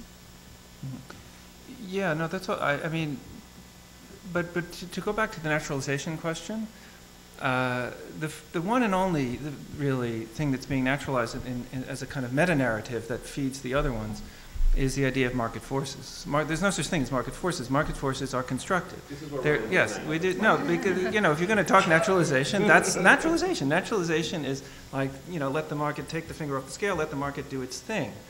And so, you know, at some level, to assume that if one did that, then the natural thing would be for resources to flow into the downtowns, you know, that's a rhetorical move. It's a reasonable one. I probably would support that as a practical matter, but that seems to me not really what's at stake. What's really at stake is one's meaning, let's say in the case of this discussion, a professional community's relationship to the story that markets take their course.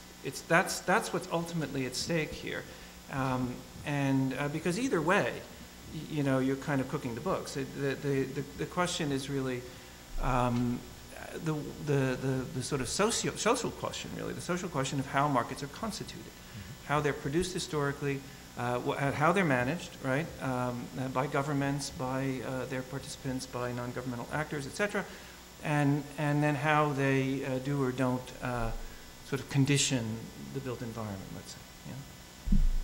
Just perhaps to respond to that a little bit, the question of markets or the naturalized or lack of naturalization of that, there's a real opportunity, I think, certainly within the landscape of suburbs to imagine new kinds of products, and maybe do we as designers have to be much more aware of the mechanisms of delivering these sorts of things into the marketplace. What new asset classes can we design and devise? Does your project ultimately result in a product that's not just something that architects can specify, but also has a financing and a delivery kind of mechanism to it that can begin to provide some stability to it as an alternative to the more standard development types that are out there, and how do we begin to trouble the idea that it's within cities where the land value is so much higher that one can do more unique, one-off, architect-informed kind of unique projects, and that outside of that, when the land value is not deemed high enough, you have to revert to formulaic development. And how, I mean, I think that's part of how this all has developed, that in fact, it's in the suburban areas where things are done more cheaply, more efficiently, and targeted to people of more moderate means, in fact, to do these sorts of things. And that what gets left out of the equation, the public spaces, the opportunities for people to congregate and mix, because these tranches, put everybody into boxes and keep them kind of separated in order to manage it all and deliver these things much more efficiently. So there's a real opportunity there, I think, to insert design into those discussions. But you have to be informed. Yeah, I mean, I think in my formulation, which I hope isn't misconstrued as being against the things, Reinhold, that you raised, which is obviously a real concern for the public, whether it's the notion of sort of a community of people living together and funding each other and caring for each other and sharing material resources and all of those kind of things in the way that we politically produce that. It's something, though, about this packing problem. And the packing isn't density. The packing is unpacking the market systems, the political narratives that have produced this problem. I mean, the ownership society, which we were seeing very recently in developments like Monterey Place in New Haven, which was Section 8, single-family sprawl housing right in the middle of the city, has produced really problematic conditions. All it seems to us is to be a product of a narrative, not really actually market forces. In fact, it was costly to build them. So I think there are a lot of complexes at work here, and I think that the role that the design, I don't want to say profession, academia, the design culture can do is fuel that, start taking it apart and teasing apart the configurations that exist. So I know we're right on GSAPP time. I just wanted maybe to... Well, I'm going to excuse my colleague, Ryan. Yeah, thank you. He's got a soccer I'm game. sorry, yeah. That's true. Thanks. Speaking of the suburbs. And by the way, I have to tell... Soccer dad. Yes, and I have to say that I was telling June that when my high school played Voorhees High School in a very competitive soccer match way back when, so I know. Right, thank you, Ryan. Thanks, okay, sorry. So we're probably going to wrap up, but I think we owe it to the audience to take one or two questions, and June, I just want to let you finish your thought. Oh, I just wanted to challenge you. You briefly showed the shop project, South Street Seaport. It's a mall, right? Yeah, I mean, sure. But I mean, it's a vertical retail experience. But all the articles that I've read, yes, exactly. Bringing much needed large footprint retailers into an underserved neighborhood. Big box. But you would find the parking lot. There's no Touche, parking lot. touche.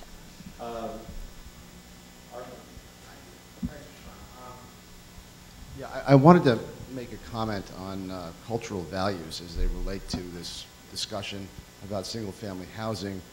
I have a historical perspective on this, and I actually am going to be teaching the history of real estate development in the fall, thanks to Vishaan appointing me. And I'm in the development community as well as also being able to teach, so I think I have a dual perspective on this. I think if you try and make a cultural frontal attack on the single-family house, it's political suicide. You can't do it. I think the Asia program that you talk about is something that we all can agree on here, but it will never, you can never take that message across the East River or the Hudson River. It's a waste of time, and you will wind up polarizing people. Just as it's easy enough to laugh at Stuart Varney, it's very easy to laugh at Cascadia.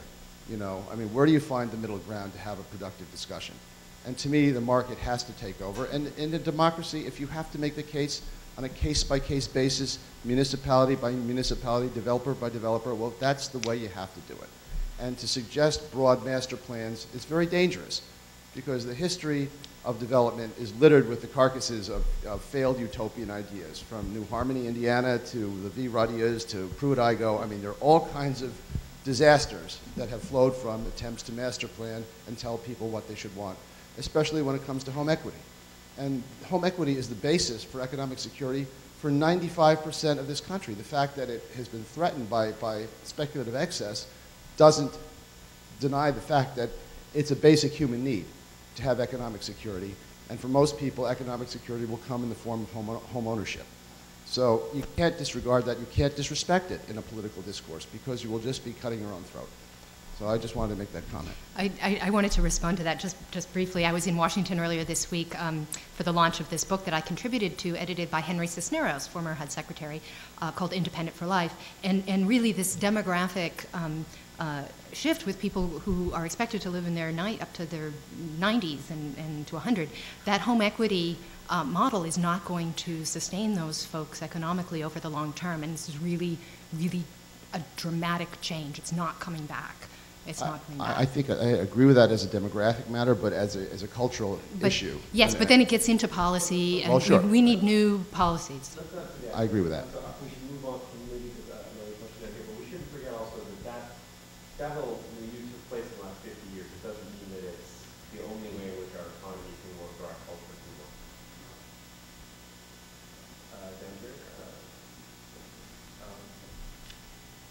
Hi. I guess I'm curious about Vishaan's presentation and his discussion of mega regions and what are the possible solutions to having legislation sort of control development at the level of mega regions as opposed to what we have now, which is small municipal governments and everything working separately. What are the possibilities that people on the panel see for solving that issue? I mean, this is unrelated to the work that Alan and I did, but I thought of Rice for a while and some research on small municipalities in Texas, issues of annexation and control and resource acquisition, which is chaotic. Texas has one of the least laxest annexation laws of any state. And if they changed a bit, that people were throwing out 10-foot wide pieces of annexed territory to reach a reservoir or capture an intersection on an interstate for tax base.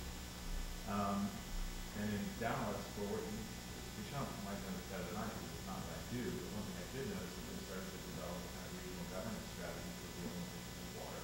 Texas has a water problem. And for a while it worked reasonably well, and cooperation started to happen between the different municipalities. In other aspects were vicious.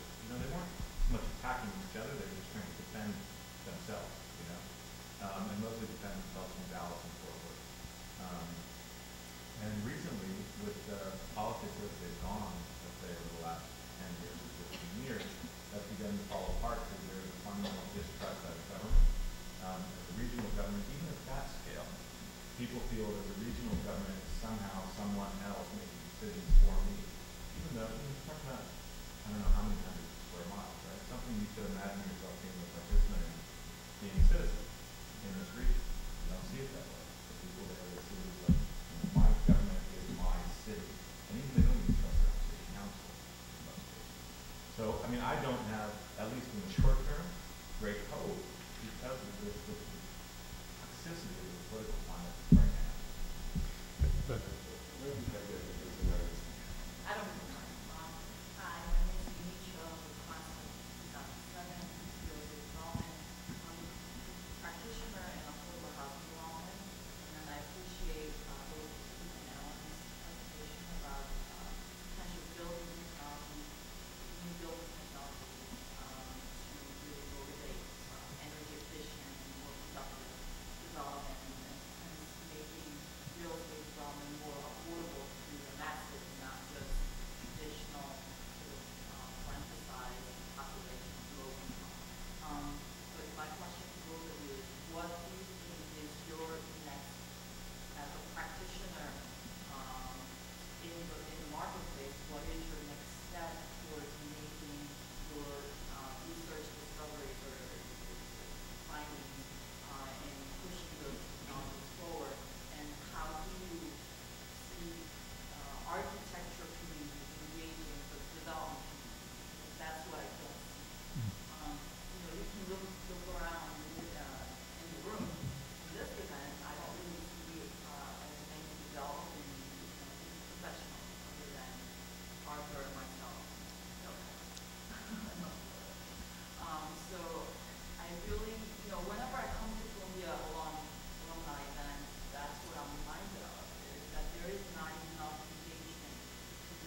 Well, that's a really fundamental question. So what we're really doing now, as well as doing some basic quantification of,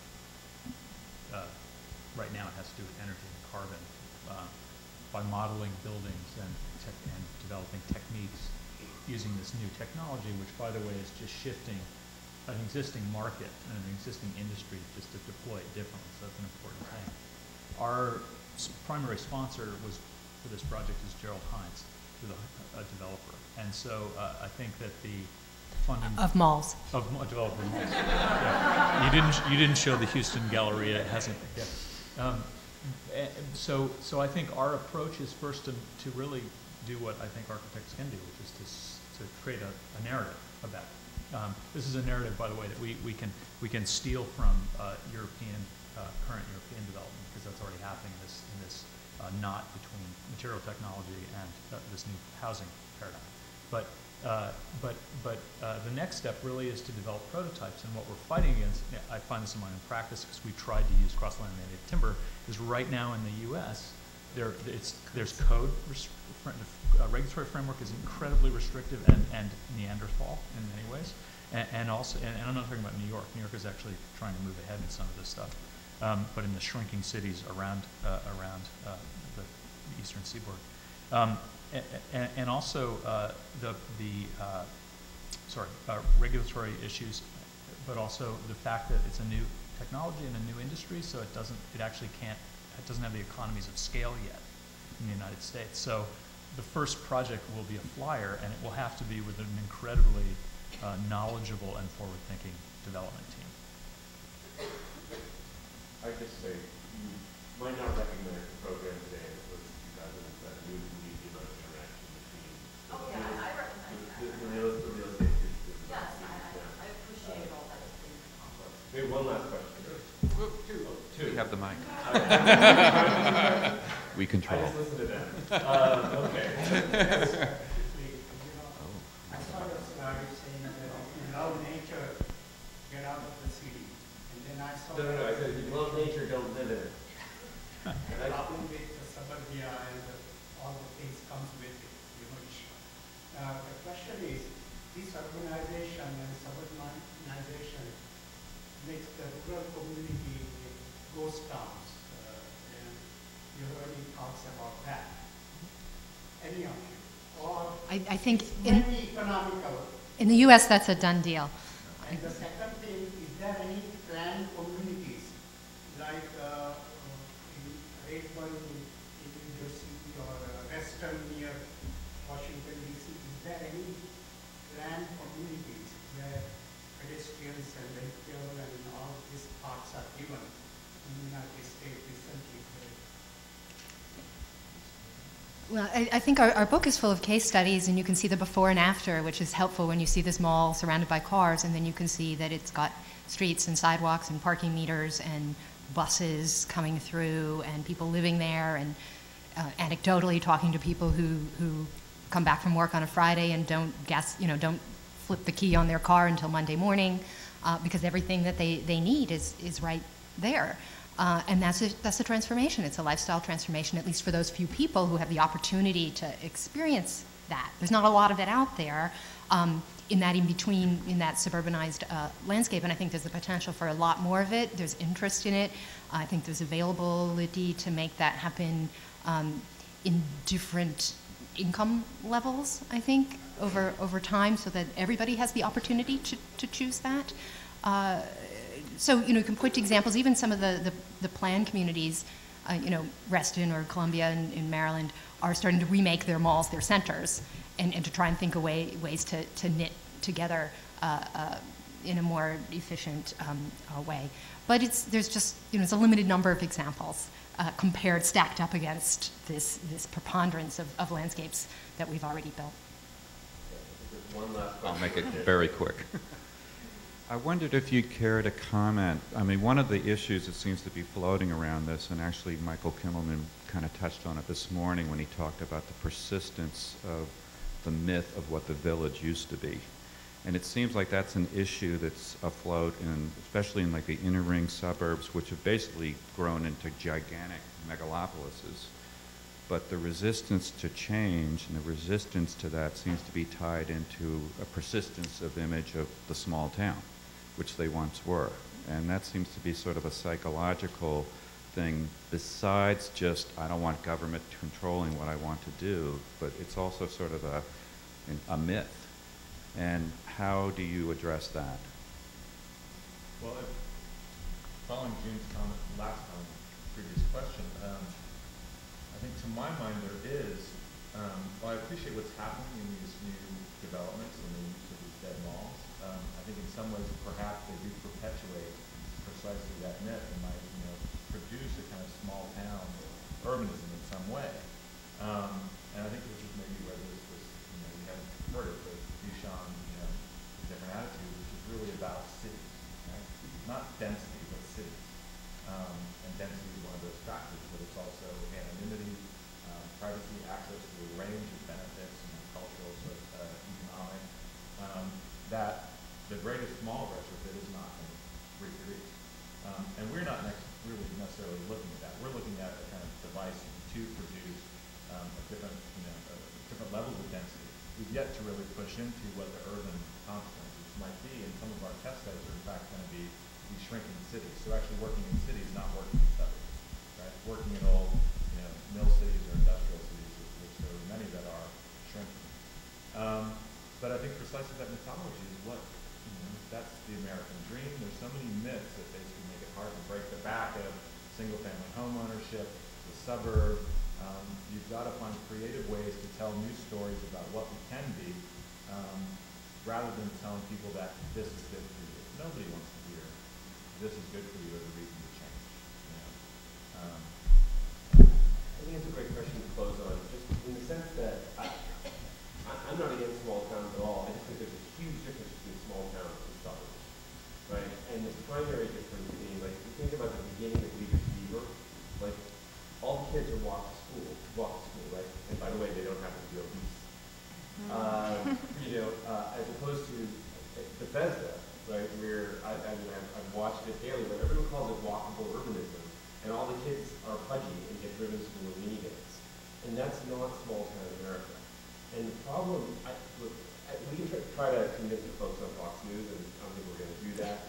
But even within our own community, I think sometimes we fool ourselves that these transit-oriented developments that we talk about are actually places that are small towns where people actually walk, right? And it's not clear to me that that happens, and that's, again, because the fingers are on the scale.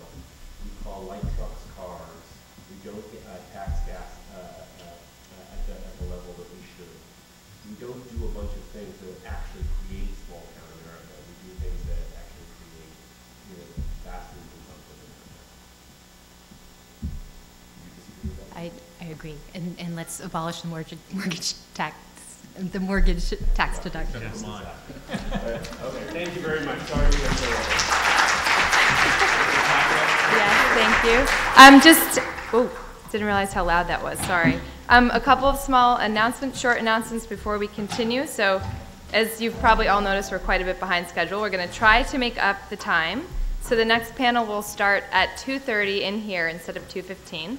And in the meantime, Professor Scott Marble and the CBIP students are waiting in 200 Fairweather to share their work with you. They're very eager. And to get to 200 Fairweather, just take the steps just beyond the cafe. So grab a lunch and go check out the shop classroom, and we will see you back here at 2:30. Thanks.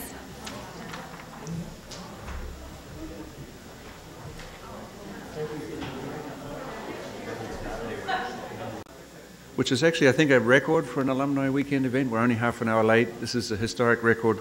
I think it's actually going to be the first of many things about this weekend that are better than other weekends, because for the first time, the Alumni Association is fully responsible for everything that's going to happen. So the Alumni Association is Diana Ross, and the school has become the Supreme. So we just sort of rocking backwards and forwards in the background. And actually, if you know anything about the Supremes, they changed all the time. And so we are the same. We're just kind of the support team. I'm super grateful for the Alumni Association doing that. As I was saying last night, I don't think it's such a coincidence that there's this transformation of the alumni spirit and interconnectivity at the same time as the school is trying to re-engineer the way it thinks. in a certain sense, we're in the ideas business, if you think it's a business. But ideas is our main concern, and I think we are quite expert at incubating ideas, and there's an enormous depth of wisdom in the teachers about how to do that. And despite all of those qualities, the world now asks of us a higher degree of flexibility and interconnectivity, and what it means to think today is not the same as it was 5 years ago. So the school has gone through an enormous evolution in order to honor its responsibility to thought, to how one would think. How does one think, knowing that by 2050, 7 billion of the 9.3 billion people living on Earth will live in cities? And I've yet to meet a single person who has any idea what that means. And that includes especially people who do large books. By the way, when you're writing about megacities, you try to show how good you are by how big your book is, as if this book size has to match your subject. But as with people like me who talk too much, you may end up thinking that there's actually nothing behind it. And I think the people who do the enormous books on megacities are disguising the fact they have no idea what's about to happen. And as I was saying last night, I think we've got about 5 or 6 years to gear up for the intellectual challenge and professional challenge that comes with this demographic tsunami, in which, of course, China is early warning system for India, which will be the world's largest economy in 2050, and India is the early warning system for Africa. Africa is surely the future. We're not even ready for the next step in this evolution. So as the school kind of develops a new capacity for thought with this kind of tsunami in mind, the alumni have, for their own reasons, also kind of gathered together and have become a really sort of strong group. And today's event is full of really wonderful speakers, and it is a very high-level event. It's a straight-out academic conference. If you remember rightly, when we started with the idea of having, amazing for this school, of course, having an alumni association is an extraordinarily controversial act in an American university. So just one of the signs of this school being different from other schools, that the idea that, I remember as Rick Scofidio said to me when I invited him to the very first alumni event, he said, "I'm not an alumni of the school, I just went to the school." So nobody ever goes to this school in order to say that they did go to the school. And our sister schools are places that you go to because you want to say afterwards that you went there. Actually, for most of the people who go to this school, there was no other option. They could only think, they could only live, they could only change. Like people coming to New York, there was no decision, no option. And you don't come to New York in order to say that you once lived there. You don't come to this school and to say, "Oh, I'm from GSAPP." Nevertheless, most of the people who do come here or in that way, their lives change. And when they meet each other, it's a very emotional thing to exchange ideas about how lives changed. So this changing of lives and ideas matches very well. This New York immigrant experience is, of course, being globalized in this moment, where some of the things that we're very familiar with in New York City have become now the condition of everyday life for the citizens of the planet.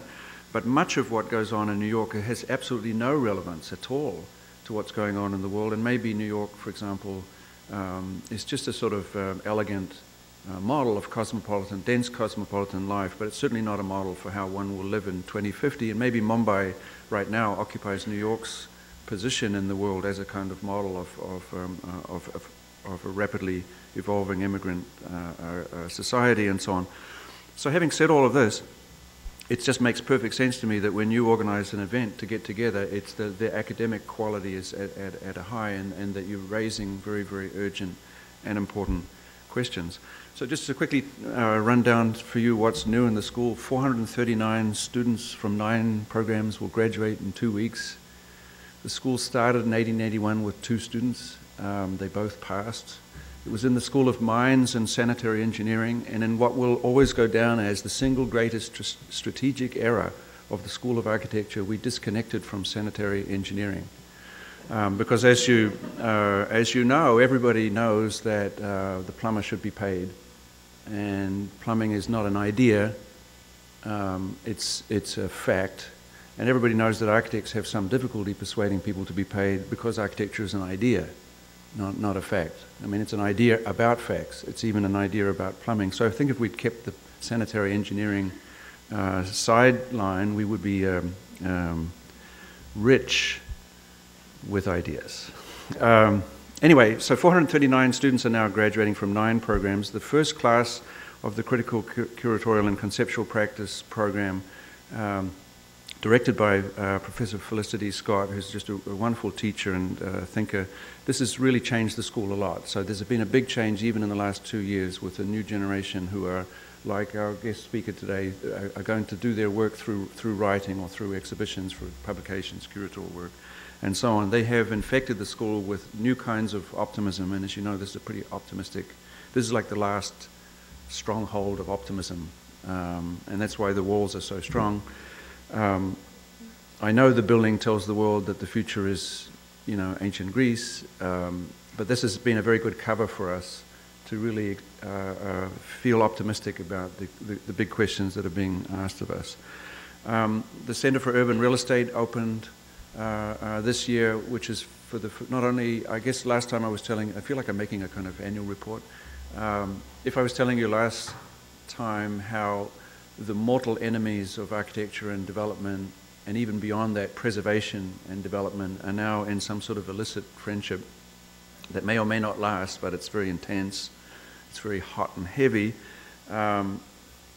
This way in which the development program has become an integral part of the life of the school, this takes in a way its necessary next step, that the development program becomes a research base.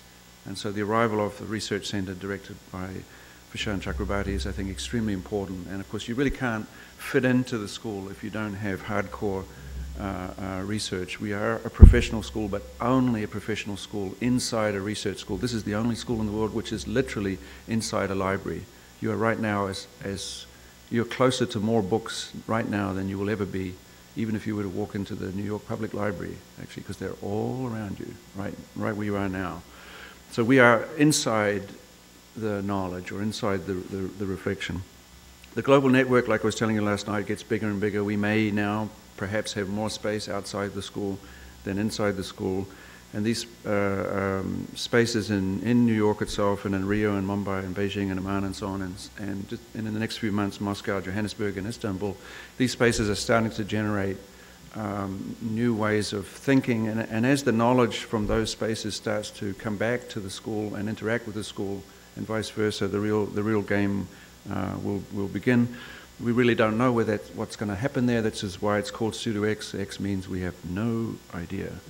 But at least we admit that, which gives us a shot, I think. Soon we're going to create here, we are creating, starting construction in the summer, the Center for Global Design and Development, which is going to be basically a hub to allow Columbia University to gather all of its various forms of expertise around the question of the city. Because if in 1881 we were asked to reduce stupidity about cities because America was going through rapid urbanization, we figured out very soon you couldn't do that just with architecture. It would be architecture, urban design, planning, real estate, historic preservation, and so on. No school of architecture can claim any specialized ownership of thought about cities. There is unlikely to be any thinking in the university in the future which will not be thinking about cities, because cities will be, the question of the city is simultaneously the question of psychology, of the brain, of history, of memory, of finance, of design, everything, public health, social work, journalism. So there will be no difference between the question, what is a university, and what is a think tank devoted to cities. So we have, as it were, outsourced our responsibility, and I think that's actually pretty exciting. So we're making a space to allow that kind of collaborative work to operate. What hasn't changed? Ken Frampton and Richard Plantz are still teaching at the school, just so you know. And it was lovely to see Ken signing his books outside. Richard's program, by the way, has never been stronger. There are like 52 students in urban design. You can imagine that urban design is getting militarized even as we speak, because the battle is very, very urgent for them. And that intermediate scale between the scale of a building for architecture and the scale of cities for planning, that urban design scale seems to be kind of acupuncture point for young professionals. Probably students are traveling 2 or 3 times as much as they used to. Every student, typically now more than once. It's you know, there'll be some point at which you will hear about an airline that has been absorbed by this school, and we will, you know, carry the burden of that. The whole alumni thing, I mean, I almost want to discourage you from being alumni. I don't want this to turn into a sort of secret handshake, Columbia insignia tattooed on the right or the left, I can't remember which one, buttock. I don't want you to be wearing funny pajamas once a year. We have to preserve the idea that the people who were at the school were never and will never be alumni in the straightforward sense of celebrating having been in a place, but are still inside the school, because probably the line between the inside and the outside of the school is one of the first things that disappears as we change our way of thinking. So you are part of, as it were, the extended brain of the school. So I do think the word alumni can kind of distract us from the fact that it's the sort of social intelligence that you are forming that's so important. All of this would be a really long and is in fact a really long and clumsy way of introducing Michael. But I think it should be sort of obvious why such a person, and why I'm so impressed with your choice of Michael for your speaker. You know, Michael's a writer, of course, a writer and a critic. It's funny that people would say writer and critic, like what would be what happens when you cross over from writer to critic, I don't know. He is, of course, the chief architecture critic of the New York Times, and if you read between the lines of today's newspaper, you can understand that he's wasted significant amount of his youth in baseball fields, but I'm learning more and more that he's also in football fields, by which I mean real football fields, not that silly game where people wear helmets, and those helmets do the damage to the opponent that the helmet is meant to stop. In a kind of analogy of the gun lobby argument, that you have a gun in order to stop yourself from being shot by somebody else, but you end up shooting more people as a result. So you have this sort of magnificently stupid game, but it sounds like I hope his loyalties remain with Arsenal. And he sounds already, and he shares with us, with Reinhold, who's going to be speaking later, a kind of fatal addiction to the real thing, which is football. Anyway, prior to being a writer in architecture, of course, Michael has had many lives, including playing a similar role as the art critic for the New York Times. And I remember when he was assigned to be the architecture critic, the reception in the architectural field was, oh, we're no longer worthy of our own. We no longer get our own one. But I think some of us read it the other way around, of course, that architecture was assuming it had the same status within the newspaper as art, and in fact expertise was understood to overlap. And of course Michael had a not so secret life as somebody who writes books about architects, and was in fact eminently knowledgeable about that. So actually, for those of you who may have been surprised by the particular way that he has rethought what it means to be an architecture critic in the New York Times, I think if you look at the extended history, particularly the gap between being an architecture critic and an art critic, or the other way around, the time in Berlin, I think, where he's operating much more in the mode of the writer about cities and about society, more of a cultural critic, perhaps. The idea that, in a way, architectural criticism is now understood as a kind of a part of cultural criticism seems to me more appropriate, and quite the opposite of that tragic moment when architecture became part of the arts and leisure section. I had this horrible thought that we were on the leisure side of the economy. Anyway, it somehow, I said it once before in this very room, but I think the fact that you're a pianist is not an irrelevant fact here, and that there is, of course, a lot of research on this, that people who listen to music and who play music are smarter. So if the School of Architecture is a stupidity reduction machine, it welcomes always really smart people, and you have one here right today, Michael.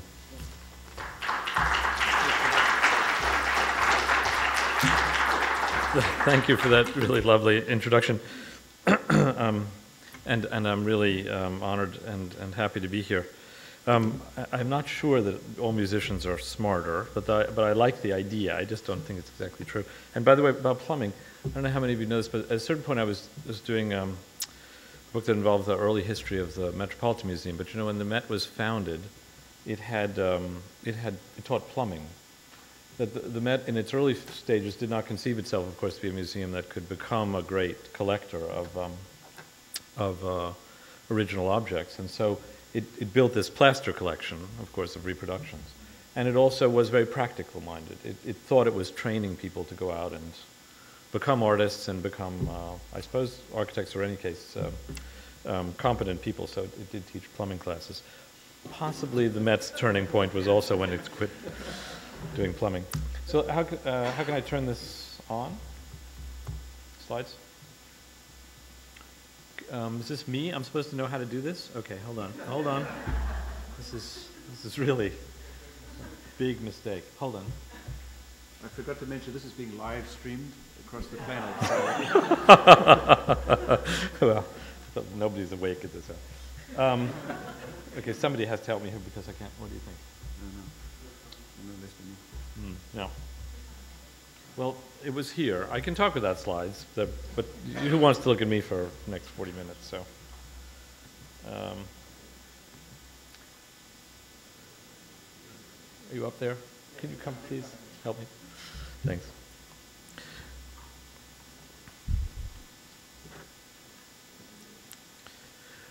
And while I'm ad-libbing, I will say that one of the nicest things that anybody said to me lately was,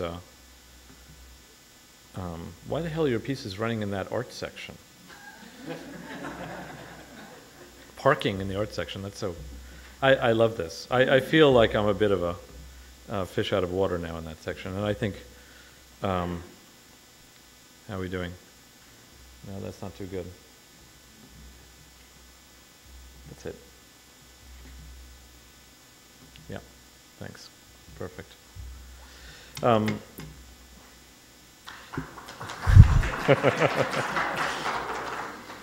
Sorry.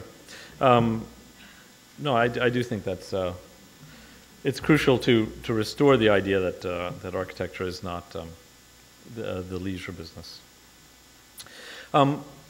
So, picking up on your point that younger people are looking at urban design as this acupuncture point, as you said, I wanted to talk a little about that this morning.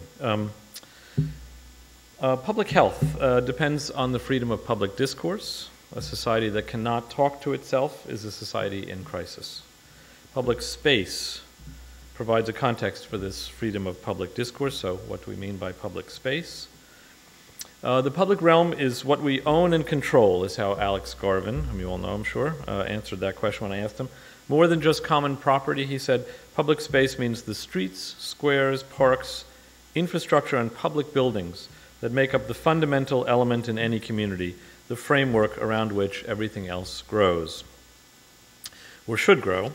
Those of you who recall New York on 9/11 and during the days after will remember that hundreds of thousands of people went outside to gather in parks like Prospect Park and Union Square.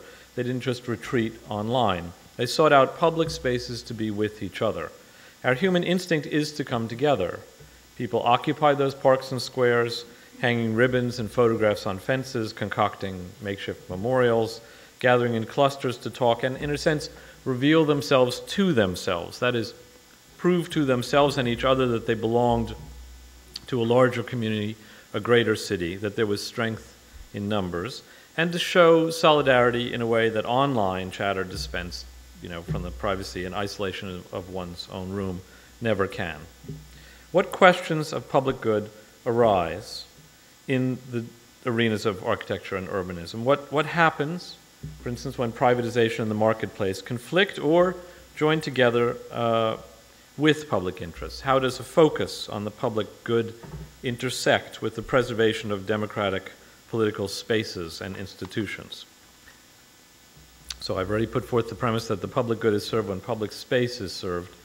I got into journalism years ago out of a desire to participate in a kind of public conversation. I was here before talking with Gwen Wright, and Ken Frampton was reminding me that I suddenly had this strange moment of Freudian self-analysis, which I will repeat, which is that I grew up in this here in the city. I grew up in the village, in a household where my father, who was a surgeon and read all sorts of left-wing political magazines, religiously circled and clipped out articles from the New York Times because he was convinced that the paper was a mouthpiece for the CIA.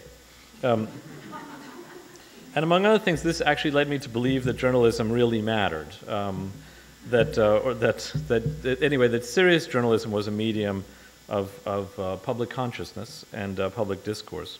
And then when I became a student at Yale and then graduate student at Harvard, and with this crucial, very lucky year in between, when I was an editor of ID magazine, I fell into that job, focusing on architecture and design. I retained this very ill-formed but tangible idea of trying to join this public debate. I did history and then gravitated towards art history at Harvard because, as it was then being taught, it promised a link between culture and the larger social and historical forces in the world. And then afterwards, I fell kind of almost by chance into my job as the former job as the Times' chief art critic. But I was always struggling in that job to find both a literary voice. I think there is a difference between being a writer and a critic. And also to make art meaningful to a wide swath of readers. And over the years, I actually became quite frustrated, I have to admit, by the increasingly narrow purview of the art world. So several years ago, I did move to Berlin, and I invented this column called Abroad. That was my attempt to sort of use culture as a window through which to examine social and political forces shaping Europe and the Middle East, to really kind of reframe cultural journalism for myself as an exploration of how we live. The move to architecture was therefore, for me, a very natural one, because I had always taken for granted that architecture included urbanism and questions of infrastructure, housing, planning, issues of social equity, you know, how we live. I mean, as an art critic, I naturally grasped the central significance, I guess you'd say, of formal and material inventions, which had seemed to me to have redefined architecture in the popular imagination. I mean, I get the formal appreciation of building. But to the extent that the field in recent years had allowed itself to become a subset of the art world, the leisure industry, you might say, with its focus on buildings and as attractions, as baubles, I thought architecture actually had sold itself short. So I look back on Ada Louise Huxtable because I thought she treated the position as a public policy column. You know, the architect's responsibility, the architecture critic's responsibility, I should say, the job's great opportunity, it seemed to me, was to give to the paper's architectural discussion a broad purview and social urgency, and to focus, as architects and urban planners do, on issues of public health, public space, public-private interests, and to explore the cities generally in fine-grained ways, you know, to use a reporter's skills to talk to people, to ask how they, what they think works architecturally, what doesn't, and in the end, also to play an advocate's role, and not simply to respond to the latest project or proposal, but to stimulate conversation when possible, and maybe even nudge it towards what I saw as a more humane civil society. For example, it struck me coming back from several years in Europe that it was remarkable how New Yorkers and Americans generally took for granted that the notion that Madison Square Garden, a privately owned building, and the desires of its owners should take precedence over the welfare of millions of us who suffer Penn Station trapped below it. You know, in Western Europe, I don't want to idealize Europe too much, but I mean, as you are aware, there is a kind of social compact that prevails, whereby it's presumed that the state provides decent housing, health care, schooling, clean streets, excellent transportation, in return for higher taxes. The stress there is on the greater public good. It was very interesting, by the way, to talk to European friends about the healthcare debate, because it was inconceivable. It was simply hard for Europeans to even engage in what seemed to them a rational conversation about how we might be debating whether or not people should have health care here, or health insurance in any case. But as I said, the stress there is on the greater public good, and whether or not the European system is affordable ultimately, and for all the problems of the euro. The notion on collective good, I think, is the difference from our American, rugged individualism and free market capitalist idea. Ada Louise, back in the 60s, I'll remind you, noted that at the turn of the last century, the president of the Pennsylvania Railroad, Alexander Cassatt, had wanted to build a hotel atop Penn Station to capitalize on air rights. Same idea. But McKim talked him out of it. The railroad owed the city a thoroughly and distinctly monumental gateway. Those were McKim's words. So back then, briefly, you had this idealism triumphing over commerce. And the railroad, a private interest, even went so far as to see the wisdom and responsibility of acting for the greater public good. The lesson to be gleaned, I think, from the destruction of the old Penn Station entails preserving and encouraging McKim's public-spirited ideal for urban splendor, as much as it may have to do with preserving venerable buildings, because I think there's a difference. I was just going to tell you a little bit about my trip a week or two ago to Columbia. For you, many of you, this may be familiar, but I just want to make a few general observations talking about issues of public good and architecture and so forth. So you're looking here, of course, at the cable car system in Medellin, which famously has reconnected the slums that rise on the hills of the valley and Medellin to the central part of the city down below. The metro system there is absolutely fantastic. I mean, the subways look like operating theaters. It's absolutely incredible. In fact, while I was there during rush hour, there was a woman with a mop cleaning in the cars. There's this incredible sense of public pride. And the funder of the metro was partly the supplier of electricity, the public service provider there, which guarantees in Medellin that even in the slums, even in illegal housing, in informal settlements, if there is a house, it must be supplied with clean water. The water level, clean water issues are very good in Medellin, and electricity. So the slums in Medellin are, in fact, on the whole, in much better shape than the ones in Bogota. And the transportation system includes this funicular, which is helpful, though you can imagine that still, if you live way up in the mountains, it's not exactly the easiest way to get into town. It cuts down. I met a few people who worked, young people who worked up in the slums, high up in the hills, and they used to take about an hour and a half to get to a job. Now it's about 45 minutes, so that's a big improvement. And as you know, part of the urban renewal project under Fajardo, they are involved the promotion of new architecture, particularly by local architects. This is the Orchideorama, which is by Plan B, a young architectural firm there. It's very beautiful. This is the key thing to say about this is that the botanical garden in which this pavilion exists had been one of the most dangerous places in the city. I mean, I will just remind you that at the height of the troubles in Medellin, the early 90s, the murder rate there was about 381 to 100,000. So to put that in perspective, that would be about 30,000 murders a year in New York City. Just completely off the charts. I mean, Juarez is about 130 to 130,000, I think, at the moment, and Caracas about 120. So it was a very, very dangerous place, and as everyone has said, the renewal has had to do with this. But this is going to change from what you already know in a moment. I just want to show you a couple of things that were striking. In ways, the most beautiful building I saw and the most interesting was in Medellin was this one by Salmona. It was maybe the last building that Salmona did, and it made me think that he's a genius. It's a community center, a cultural center, it's called, in Moravia, which is an area next to a large landfill.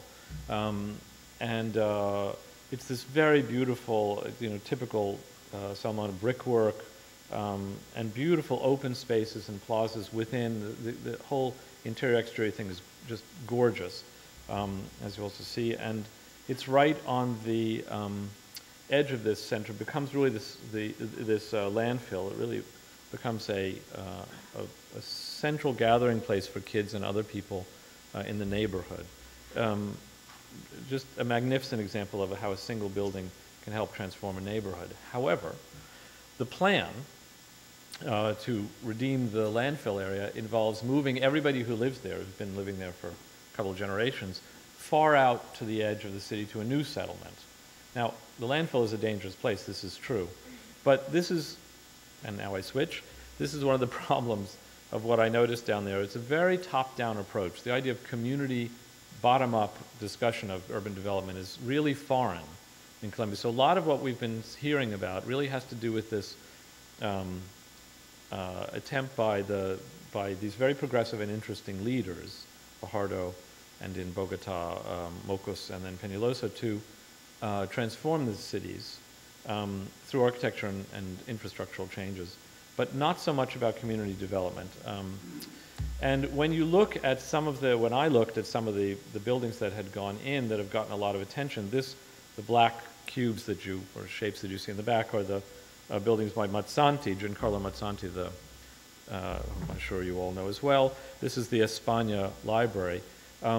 They situate on top of that sort of mountainside, or in the brow of the mountain, as it were, where the funicular makes its first stop. So what you're seeing are, in fact, some of the public plazas. Is this it? Yeah. The public plazas that have been created and walkways, and then the funicular is basically where you are. But I have to tell you that those buildings, which became iconic and therefore do serve a purpose in terms of creating a kind of, in creating both a landmark and a sense of pride in the community, they're lousy buildings. They're really terrible. I mean, I'm sorry, but they just don't work. They're these boxes within these containers. The sound levels are terrible. People can't really work in there. They're very depressing. You don't really see out of the buildings very well. He did a much better library, that's not this one, called La Ladera, which is also in Bogota, but it's gotten less attention because it's less, I think, iconic looking. It sits in a less in a mixed neighborhood, and has these very it's very light filled and very open. The top of these different pavilions all are public spaces connected, as you see here on this side, with what it was an existing a ball field, basically, and then a few football fields and so forth. The integration of the system is kind of the same, where you have these boxes connected by a circulation that goes around it. That's very much the same as the other. But here, the spaces inside work. They faced the hill, and circulation within them makes much more sense. It's quite nice. He also did this in Bogota, which is a lot of architecture for a very small thing, but I just wanted to mention it as well. This is actually just simply a canopy over another ball court, football, soccer plaza. It's not really a whole field. In an area called Kazucao. Now in Bogota, we're dealing with a different sort of situation. So Kazuca is mostly made up of basically refugees from the countryside, fleeing both the paramilitaries and the guerrillas. Spectacularly poor and a crime-ridden area. And you do not have the same kind of infrastructural support. I went to this school. Let me see if I can point it out here. So this is a kind of container extension of a school made of containers that is the local public school. And this was the area this was the center of this town, this settlement, this informal settlement on this hill. And inside the school I went and saw these kids. I asked, having been to a few community centers in these areas, well, what is the issue about feeding these kids? Do they get meals? Because in some other places there had been free breakfasts and lunches. They said, no, the program for that had run out. I said, is that an issue here? And they said, well, about a quarter of the children are malnourished. They test this every year. So I mention this because it's great that they have this sort of iconic, albeit kind of over-the-top thing that Mezzante has designed. And there is a certain sense of literally putting Kazuka in people's minds by virtue of this sort of canopy structure, like a tree, a canopy of trees that you can see from below. But it's a very, it's just a reminder of how the limitations of what a single structure like that can do. This is one of the nicer streets in Kazuka. Open sewage, electricity stolen, and so forth. Mezzante also did something else that's quite interesting I just wanted to remind you of in Bogota, which is in the slum called Bose, on the sort of edge. This is a school, actually quite nice, with this, this is kind of an oval shape. I'm sorry I didn't bring something that shows you better, but and outside there's a lot of really bad new housing that, again, top-down housing of the sort of worst sort we imagine of Tower in the Park stuff. And this is kind of planted there like some UFO that's landed, but it's really beautiful inside, and just heartbreaking. You know, we have 400 applicants for one spot in the school. I just showed that to you because it's sweet. I'm trying to suggest to you that there are really some wonderful things there, but also some serious and larger problems which have not been confronted. And the biggest thing I wanted to mention to you, talking about public good and public space, is the Transmilenio, the sort of the great achievement of Bogota, which is the rapid bus system. And here's what's really interesting, of course, about all of these kinds of issues of urban transformation through things like new transit or whatever, that if there's no maintenance to it, if it doesn't continue to expand, what was at one time a triumph becomes a catastrophe. So the Transmilenio now, which of course still, people like Peñalosa have understandably wanted to go around and celebrate, is considered the single most loathed, disastrous thing in Bogota. And this is what it looks like at rush hour. I mean, it's overcrowded. You had 1.2 million riders, I think it was, 6 years ago. Now you have 1.8 million riders in a system that has not grown at all. In fact, it's deteriorated a great deal. So there's enormous crime. The women are molested. A rapid bus system is very good, obviously, as a supplement to a metro system. But for a city the size of Bogota, the size of New York, essentially, you just cannot have buses supply everybody with rapid transit. And they're the crucial link for those informal settlements to the south, like Bose and Kazuka, into the center of the city. This is an attractive version of Transmilenio, but let's just say if you're going at rush hour and you want to go across town, if you were going, let's say, the equivalent of from here to Midtown or the Village or something, I've never had an experience like this in my life, and I grew up here. It is a harrowing experience, and it would take you about an hour and a half, if you're lucky.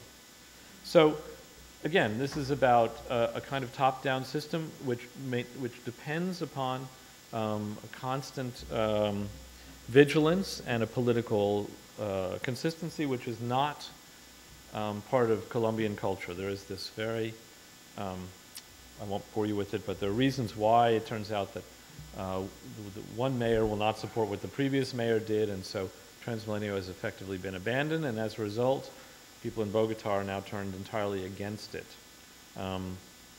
So I think this issue of, just to switch back, I think this issue of public good does involve a kind of a complex relationship, as you all know, between, you might say, civic-minded governance and an active people who engage from, as it were, from the bottom up with the government and deciding what kind of places they want to live in.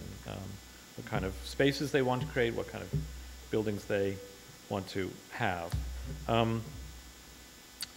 Obviously, what has put this whole issue, and I think for a lot of maybe the young people you're talking about who are now coming up through the school and elsewhere, who are talking more about urbanism, one of the reasons I think that this is out there is, of course, because of what we saw down with the Occupy movement down at Zuccotti.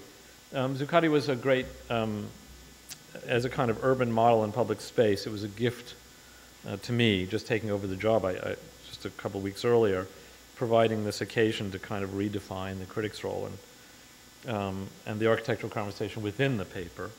And I think just as with 9/11, the gatherings in Union Square, you know, what happened at Zuccotti was, and really around the world, was about the power of place. It was a celebration in a certain sense of the power of architecture and urbanism.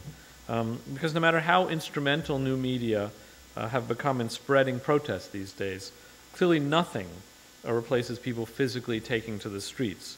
I think we do underestimate the political power of physical places, and then Tahrir Square comes along. You know, historical upheaval is often linked to place. Kent State, Tiananmen Square, the Berlin Wall, these places haunt our imaginations.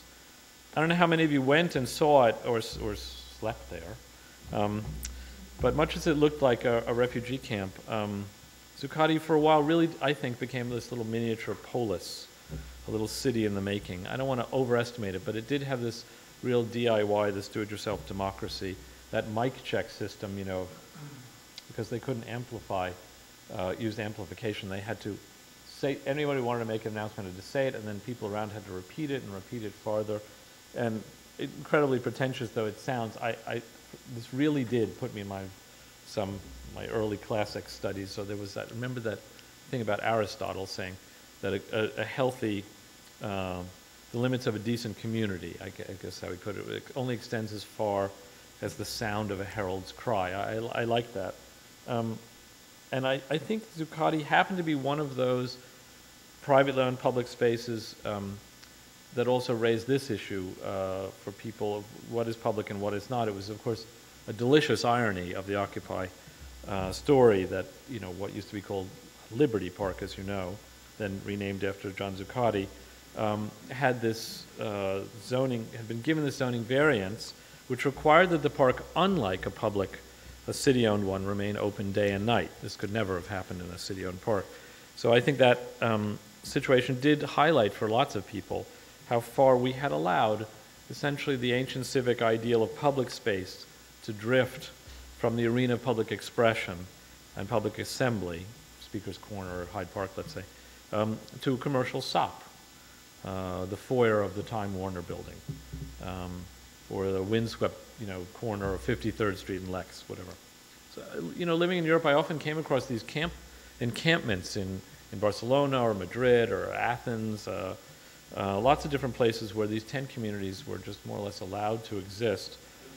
Public protest and assembly were, I think, part of that same social compact I mentioned, and in a way, for that reason, they caused less fuss there.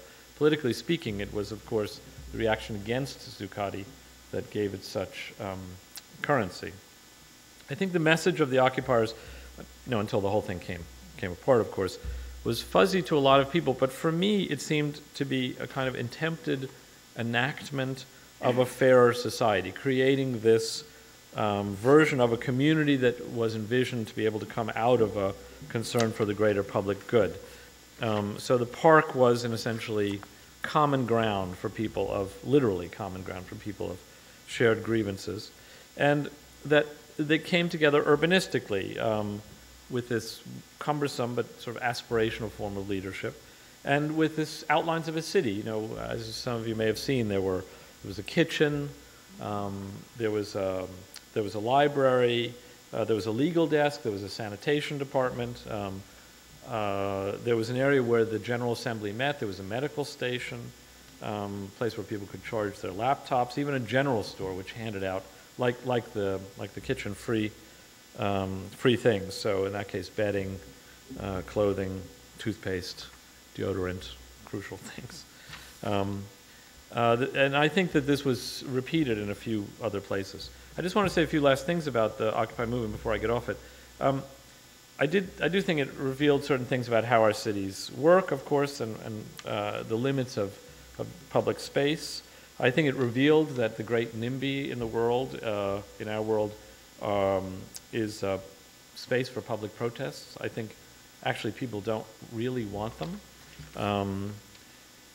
People want, quiet. The park's clear, the street's clear and quiet. I think, though, that it caused us to ask, therefore, what is the cost to the public good, public discourse and civic freedom, if the only way to spread one's message is to buy space? Occupy Wall Street, I think, in part unintentionally, raised this question and others, like what are the spaces in which we do act as a community? Who governs them? Who decides on their design and their use?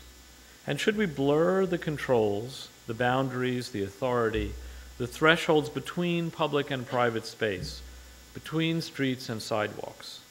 I mean, I think we need ambiguous spaces, multi-use spaces, sloppy spaces, but how do we create them?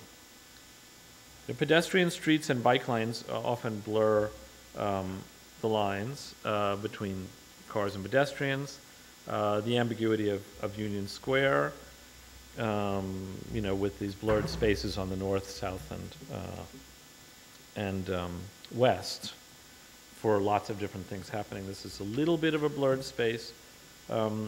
Access to space breeds, I think, a feeling of ownership and ownership of empowerment. But more than access, openness and what, as I said earlier, and I think other people have used this word too, what you might call sloppiness, is key to public space. From a design perspective, this means intentionally incomplete, at least partly unplanned spaces that are completed in different ways by different users. So the steps of TKTS, for instance, in Times Square, I think work very well because they provide a platform without a program. The bollards that block the sidewalks in the square and cause so much pedestrian bottlenecking, these are not great. The High Line is obviously not an entirely free and open space, and it's certainly not sloppy. The reverse, but it is designed with openness in mind. That is, not as a collection of specific programmatic spaces, but as an interconnected landscape where various and serendipitous things can happen. So the place itself and the views from it are the reason people go there, as opposed to going, say, to a concert hall or a museum for some event or attraction. I wrote today, oddly, about a ballpark in Miami. And of course, there is the sense of going for an attraction, an event. But it is also, it's another issue, but stadiums are almost the only public spaces many cities actually pay for and design these days. And they are designed to be multi-use places in the event. Many people now go and don't even watch the game. They go for other reasons. But of course, the Occupy Wall Streeters did not select the High Line or Yankee Stadium or Times Square. They went to Zuccotti because all places are also symbolic.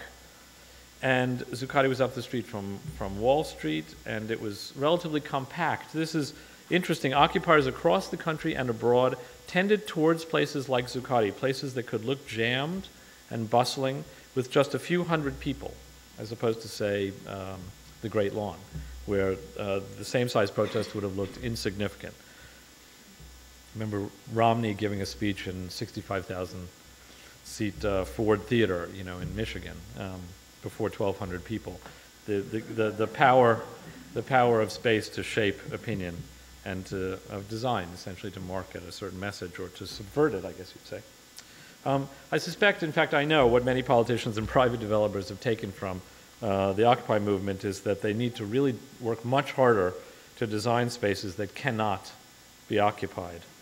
And the city is now passing all sorts of legislation to change the rules in places like Zuccotti to prevent people from doing anything like this. This is something we should all be aware of. The laws are being changed as we speak. Jeffrey Howes pointed out that there are two kinds of public spaces: institutionalized spaces and insurgent spaces. Institutional ones, Yankee Stadium, a Starbucks. Insurgent spaces, community gardens, parking lots, and Zuccotti. And public space, for it to be truly public, needs to be enacted, that is occupied and used. It is this act of using it that makes it public, that makes it a real place. At the same time, of course, any place can be occupied, including a bridge, if protesters really want it. And of course, you know that, again, to go back to Europe, there have, of course, been many places that are designed to have a certain ambiguity. Barcelona, after the Olympics, designed places where people, these neighborhood spots, these squares and plazas, which can be used for Tai Chi classes or for protests. American cities could use a lot more of these. And of course, when we leave Manhattan and go to the rest of New York, you see that New York could use a lot of these too. Very, very few places, sidewalks aside, where people can come together. So healthy cities need a robust diversity of public spaces. They need destination places like Central Park, but these don't touch most people the way neighborhood squares do. And I was reminded by that grid show not so long ago of the way in which the city had not really been designed for such places. We have eked them out of the kind of monotony of the grid in order to give ourselves what you might call more public space and more public health. I want to end with a project which I wrote about for my first article a few months ago that many of you may know. It's called Via Verde, this housing project in the South Bronx, just opening now. I actually went to the ribbon cutting ceremony about 2 weeks ago. The designers of that, Datner and Grimshaw, began the project, I think, the right way by asking people in the neighborhood what kind of building they wanted, yeah? And the answer was that people in the South Bronx said they wanted a healthy place to live.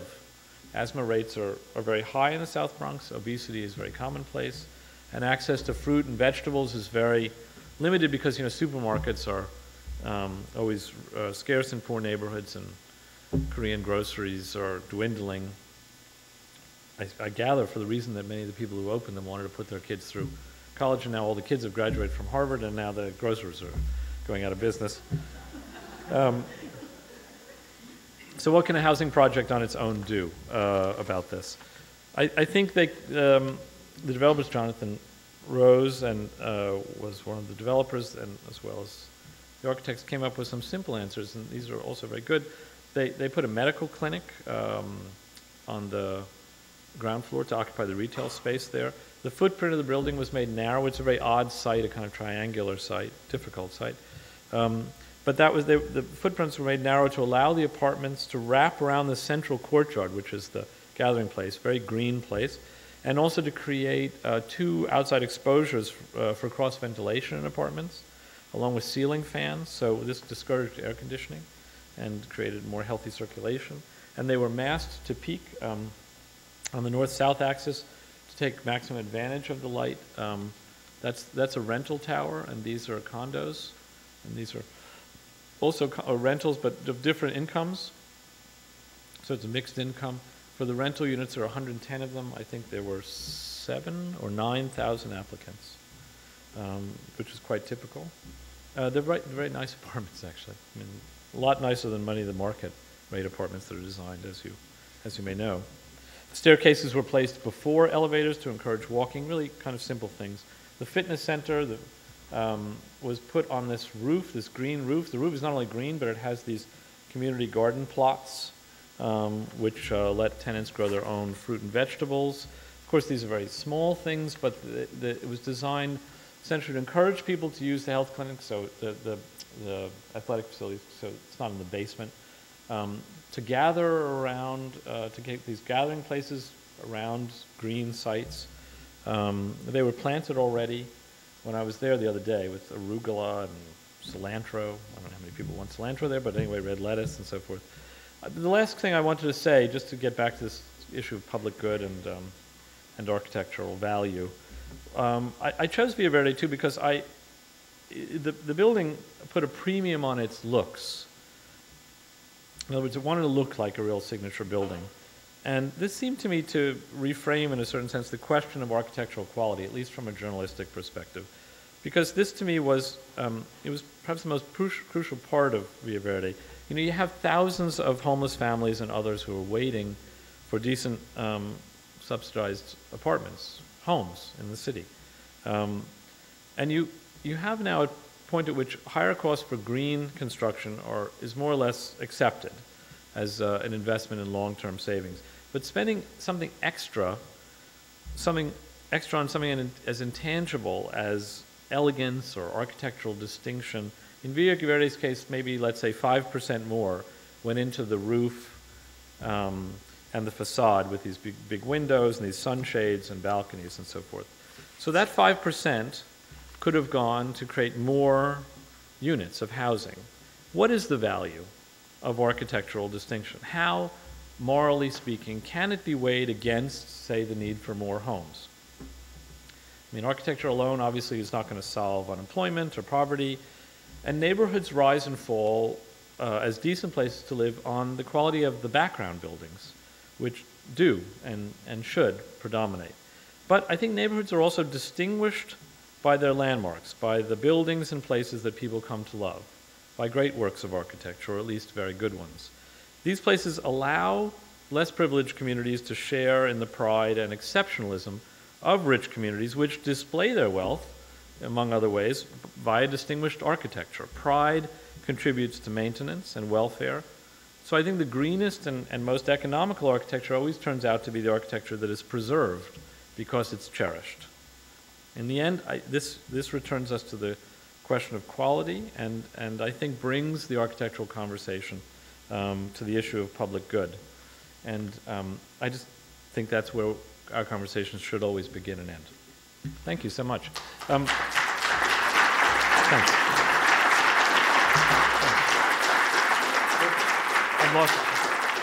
I've lost track of time and I'll stop, but I was told if you have questions or something, I'm happy to talk about whatever.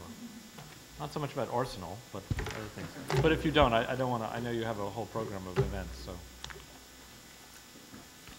Who has questions? Yeah. Do you have any thoughts about the economic revival of Penn Station back in the 60s that might have been viable, knowing the fact that it's a heritage that we've lost and always kind of regretted? Yeah. It's interesting because when I wrote about Penn Station, partly as a provocation, I thought this was a good example of something that's just out there, that matters to millions of people, and yet because of the impossibility, the seeming impossibility of getting anything done there, we've allowed ourselves to just write it off. And afterwards, I heard from a lot of people who, so I proposed a plan, yeah, which was just because Cuomo had proposed moving Javits, I thought there's a site that actually makes some sense. I think it actually does make sense, at least as a thought exercise to see what happens if you move Madison Square Garden. But I think there are other less radical solutions which are possible to find a way to bring light and air into Penn Station, and also with the garden still there. We all know the problem with Penn Station, which is that it's not just that the garden is on top of it. It's that you have the intersection of so many different interests at this one particular site. You have Vornado, the developer. You have the Dolans and the garden. You have New Jersey Transit, Amtrak, all these different interests. And so it's a perfect illustration of the way our decision-making process is often so sclerotic and thwarted, even when people's interests might overlap.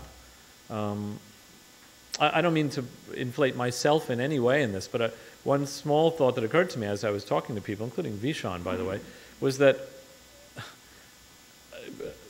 a newspaper like mine might be one of the few places where there's a kind of common ground, where the different interests actually meet and at least read something. I mean, that's part of the problem too, that the different interests don't quite meet. But as far as, the plan, if you're meant by commercial, there was that plan, that, and actually Vishaan was involved with that, to put the mall essentially on top, Foster to design a mall on top of Madison Square Garden, which we removed and moved to the back of the Farley post office, close to 9th Avenue. This fell apart. In the end, I think it didn't need to. It could have worked. I think the mall wasn't the greatest idea, but the garden was on board. That was a pity that fell apart 2 years ago, and I don't think people realized how close we were to having some solution. Yeah.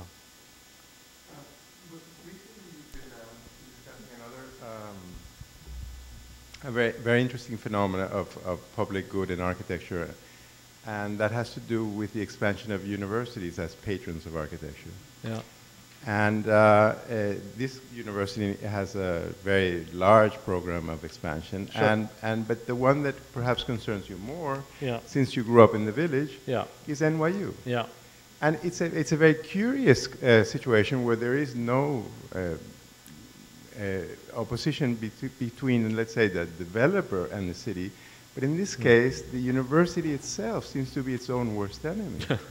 Yeah. And the tradition of NYU, with the beautiful campus it started in the Bronx, hiring McKimmey and White to do the most extraordinary library, then hiring Marcel Breuer to do next to it an extraordinary building, Yep. and then giving that up, and then now threatening the most beautiful modernist housing block designed by Paul Lester Wiener with a monster from within. I mean, this is something I'd like you to address, and because here, this is a very important topic. Yeah. Well, I did write about that, as some of you may know, and I did for a couple of reasons. One is because it is my neighborhood, and because I had to take my aunt to the protest meetings in Judson Church. And my whole family was, needless to say, up in arms about this. Yeah, I think, look, I agree with you about your assessment of the idea of putting, what we're talking about is Washington Square Village, for those of you who are aware of this. So that there were, just to remind you of this history, because I didn't write about this so clearly, when Moses wanted to put the buses through Washington Square Park, he also arranged to broaden both Mercer Street and LaGuardia, then called West Broadway. So those green strips that are along West Broadway they're Department of Transportation. They're actually not owned by NYU. They're DOT property because they were where the street would have widened. And then all those 3 super blocks were destroyed, all the housing there. My aunt remembers the famous landlord, the beneficent landlord who used to rent, tenement housing in the block where, I think it's where Bobst is now, to artists and writers and so forth. I mean, of course, Moses saw it as just, crappy housing which had to be eliminated, but it's part of the community. So those were torn down, and then the Washington Square Village was erected, not called that at first, with the idea that a 3rd super block would be created. Then the developer backed out of that, so NYU took it over, hired Pay, and so you had these 2 very different super blocks, one with the Washington Square Village, Wiener's thing, and then you have Pay's Silver Towers on the southern one. I see it as an interesting case in which you have a community that has been traumatized by a lot of what NYU has done, but is also in many ways intransigent. The village has changed a lot. The village is like every place else. If it's to stay alive, it needs to change. I'm not a believer in preserving this intact, but it likes to pretend that it's still what it was in 1954 or whenever it was, 62 or I don't know, and it's not. It's a obscenely expensive neighborhood that isn't anything like what it was. And so this issue of preservation, I'm not entirely sympathetic with. At the same time, NYU, has not been honest about what its intentions are and have been. So the idea of installing these 2 monstrous sort of boomerang-shaped things in the middle of Washington Square Village strikes me as being almost, if they're really serious about it, which I find hard to believe, either an incredible affront to the neighborhood, and also an abdication, by the way, I should say, because Moses seized these blocks with by eminent domain. So there was an obligation. There is inherent in this architecture, I think, an idea of public good being served. And those spaces with that, raised garden in there in the Washington Square Village between the 2 buildings, this should be public space. It should be open and accessible, and NYU has gone out of its way to allow it to become, as it were, decrepit and inaccessible, and now says, well, when we put these buildings in, we'll landscape it, and then it's going to look much nicer. This is a lie. That said, the other block, though, they built this horrible, forgive me if many of you love this, but I think it's a horrible gym, you know, there at the corner, this sort of fortress building. And so I'm not, personally, I don't see a problem with installing something there. I think it's a mixed thing. But obviously there is no middle ground in these conversations. And that's really, I think, the big problem, that we've gotten out of a process whereby we set up this situation. It's interesting to come back to this in New York and see it so clearly. We set up a situation where both sides essentially have to, for political reasons, take these real extremes. I suppose it's true in our political arena as well. And so this, a kind of constructive middle conversation doesn't take place publicly. We don't really arrive at a place publicly. We arrive at something that's either a compromise that neither side really wanted or with a loser. But we don't, I'm not being very clear, but it's quite striking to me. For instance, remain nameless, but let's just say people on both sides of that whom I spoke to privately were willing to say things to me when I finally said, well, what do you actually want? What do you actually expect? That they have never said and would never say to anybody in public. I'm thinking, well, that can't be a way towards progress. So I think NYU is an extremely interesting case for lots of reasons that have to do with historic preservation and intransigence of both sides and so forth. I really hope, but I'm a little worried what Amanda's going to do, because I thought she was very skeptical about the plan. But of course then Bloomberg came out and said that he thought that NYU should be allowed to do everything it wants. And so I mean, she works for him ultimately. So that would be very unfortunate. I don't think NYU would actually build it because they don't have the money. I don't think they're going to do it. I don't think they're going to have an Alston problem. I think they're going to spend 10 years trying to raise the money to do one building, and then Sexton will retire. And who knows what will happen. But if they get approval to do it, there will always be the threat that can happen. I think we should, I'm sorry to speechify, but I just want to finish this one thing. The thing that I wrote was intended also to say, we should be thinking more about how we can design, everything in the city is based on what we can get from developers in return for the public. But if we began to think about, it seems crazy here, but it isn't in fact a crazy thought, what kind of neighborhoods do we want? What kinds of things do we want for the neighborhoods and the public? And in return, what then will we make developers do? So in this case, we should say, we want to get back that Washington Square Village space, turn that into a genuinely public space. That would piss off many of the NYU faculty who are opposed to the expansion because they actually don't want their own building opened up that much, but it would be for the greater public good. Demand that. In return for that, NYU, then you can maybe get something. That's a kind of flipping around. That was my logic. I think it's a civilized way to think about things, but yeah. I just wanted to ask a question about Lower Manhattan, where I now have had my office for the last 5 years. About where, I'm sorry? Lower Manhattan, yeah. Which is an absolutely amazing collection of public spaces from a sort of historical framework and what's been done in the last 20 years.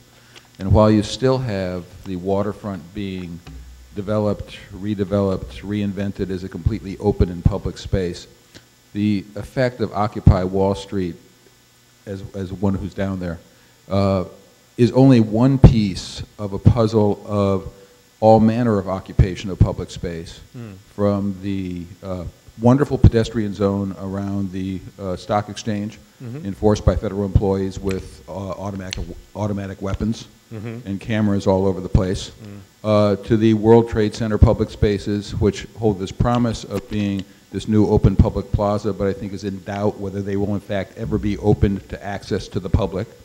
And then the response of the older plazas, later regulations plazas like Chase, which was clearly an Occupy target, yeah. which has fenced off its entire property and closed off Cedar Street, because they don't want to be in the position of pushing people off.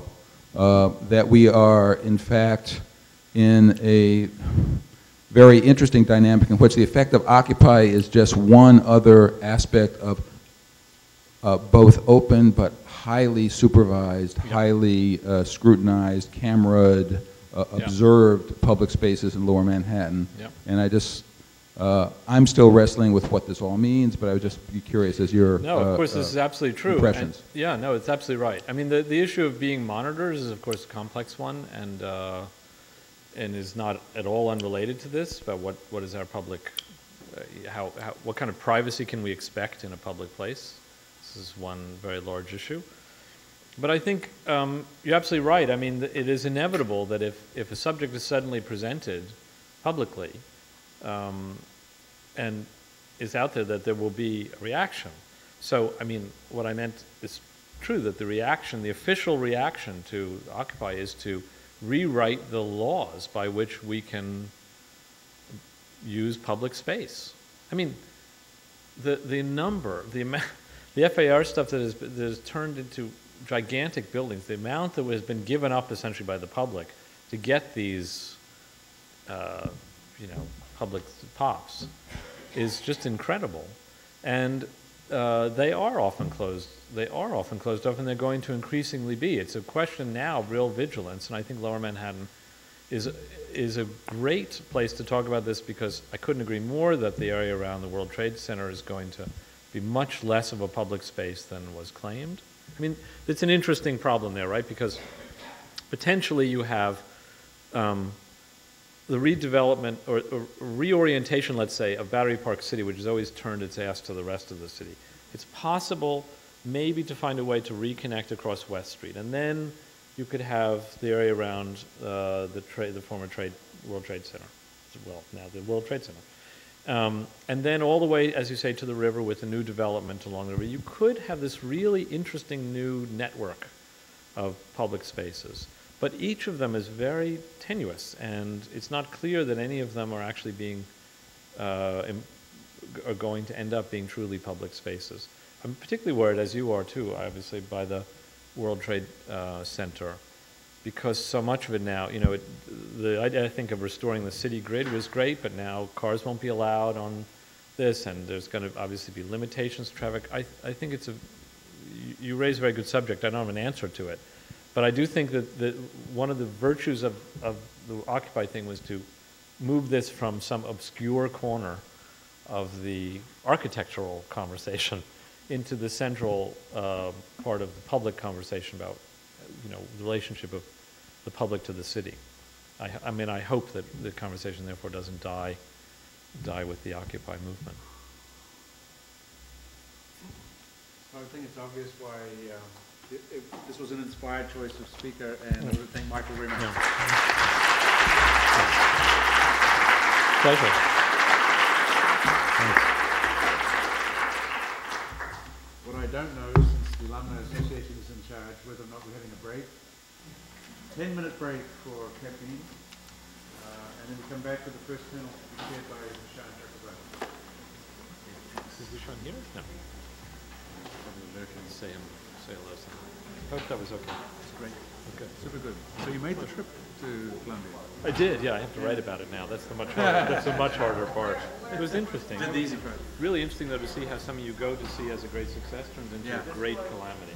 Yeah. Just like that. Yeah, we did it.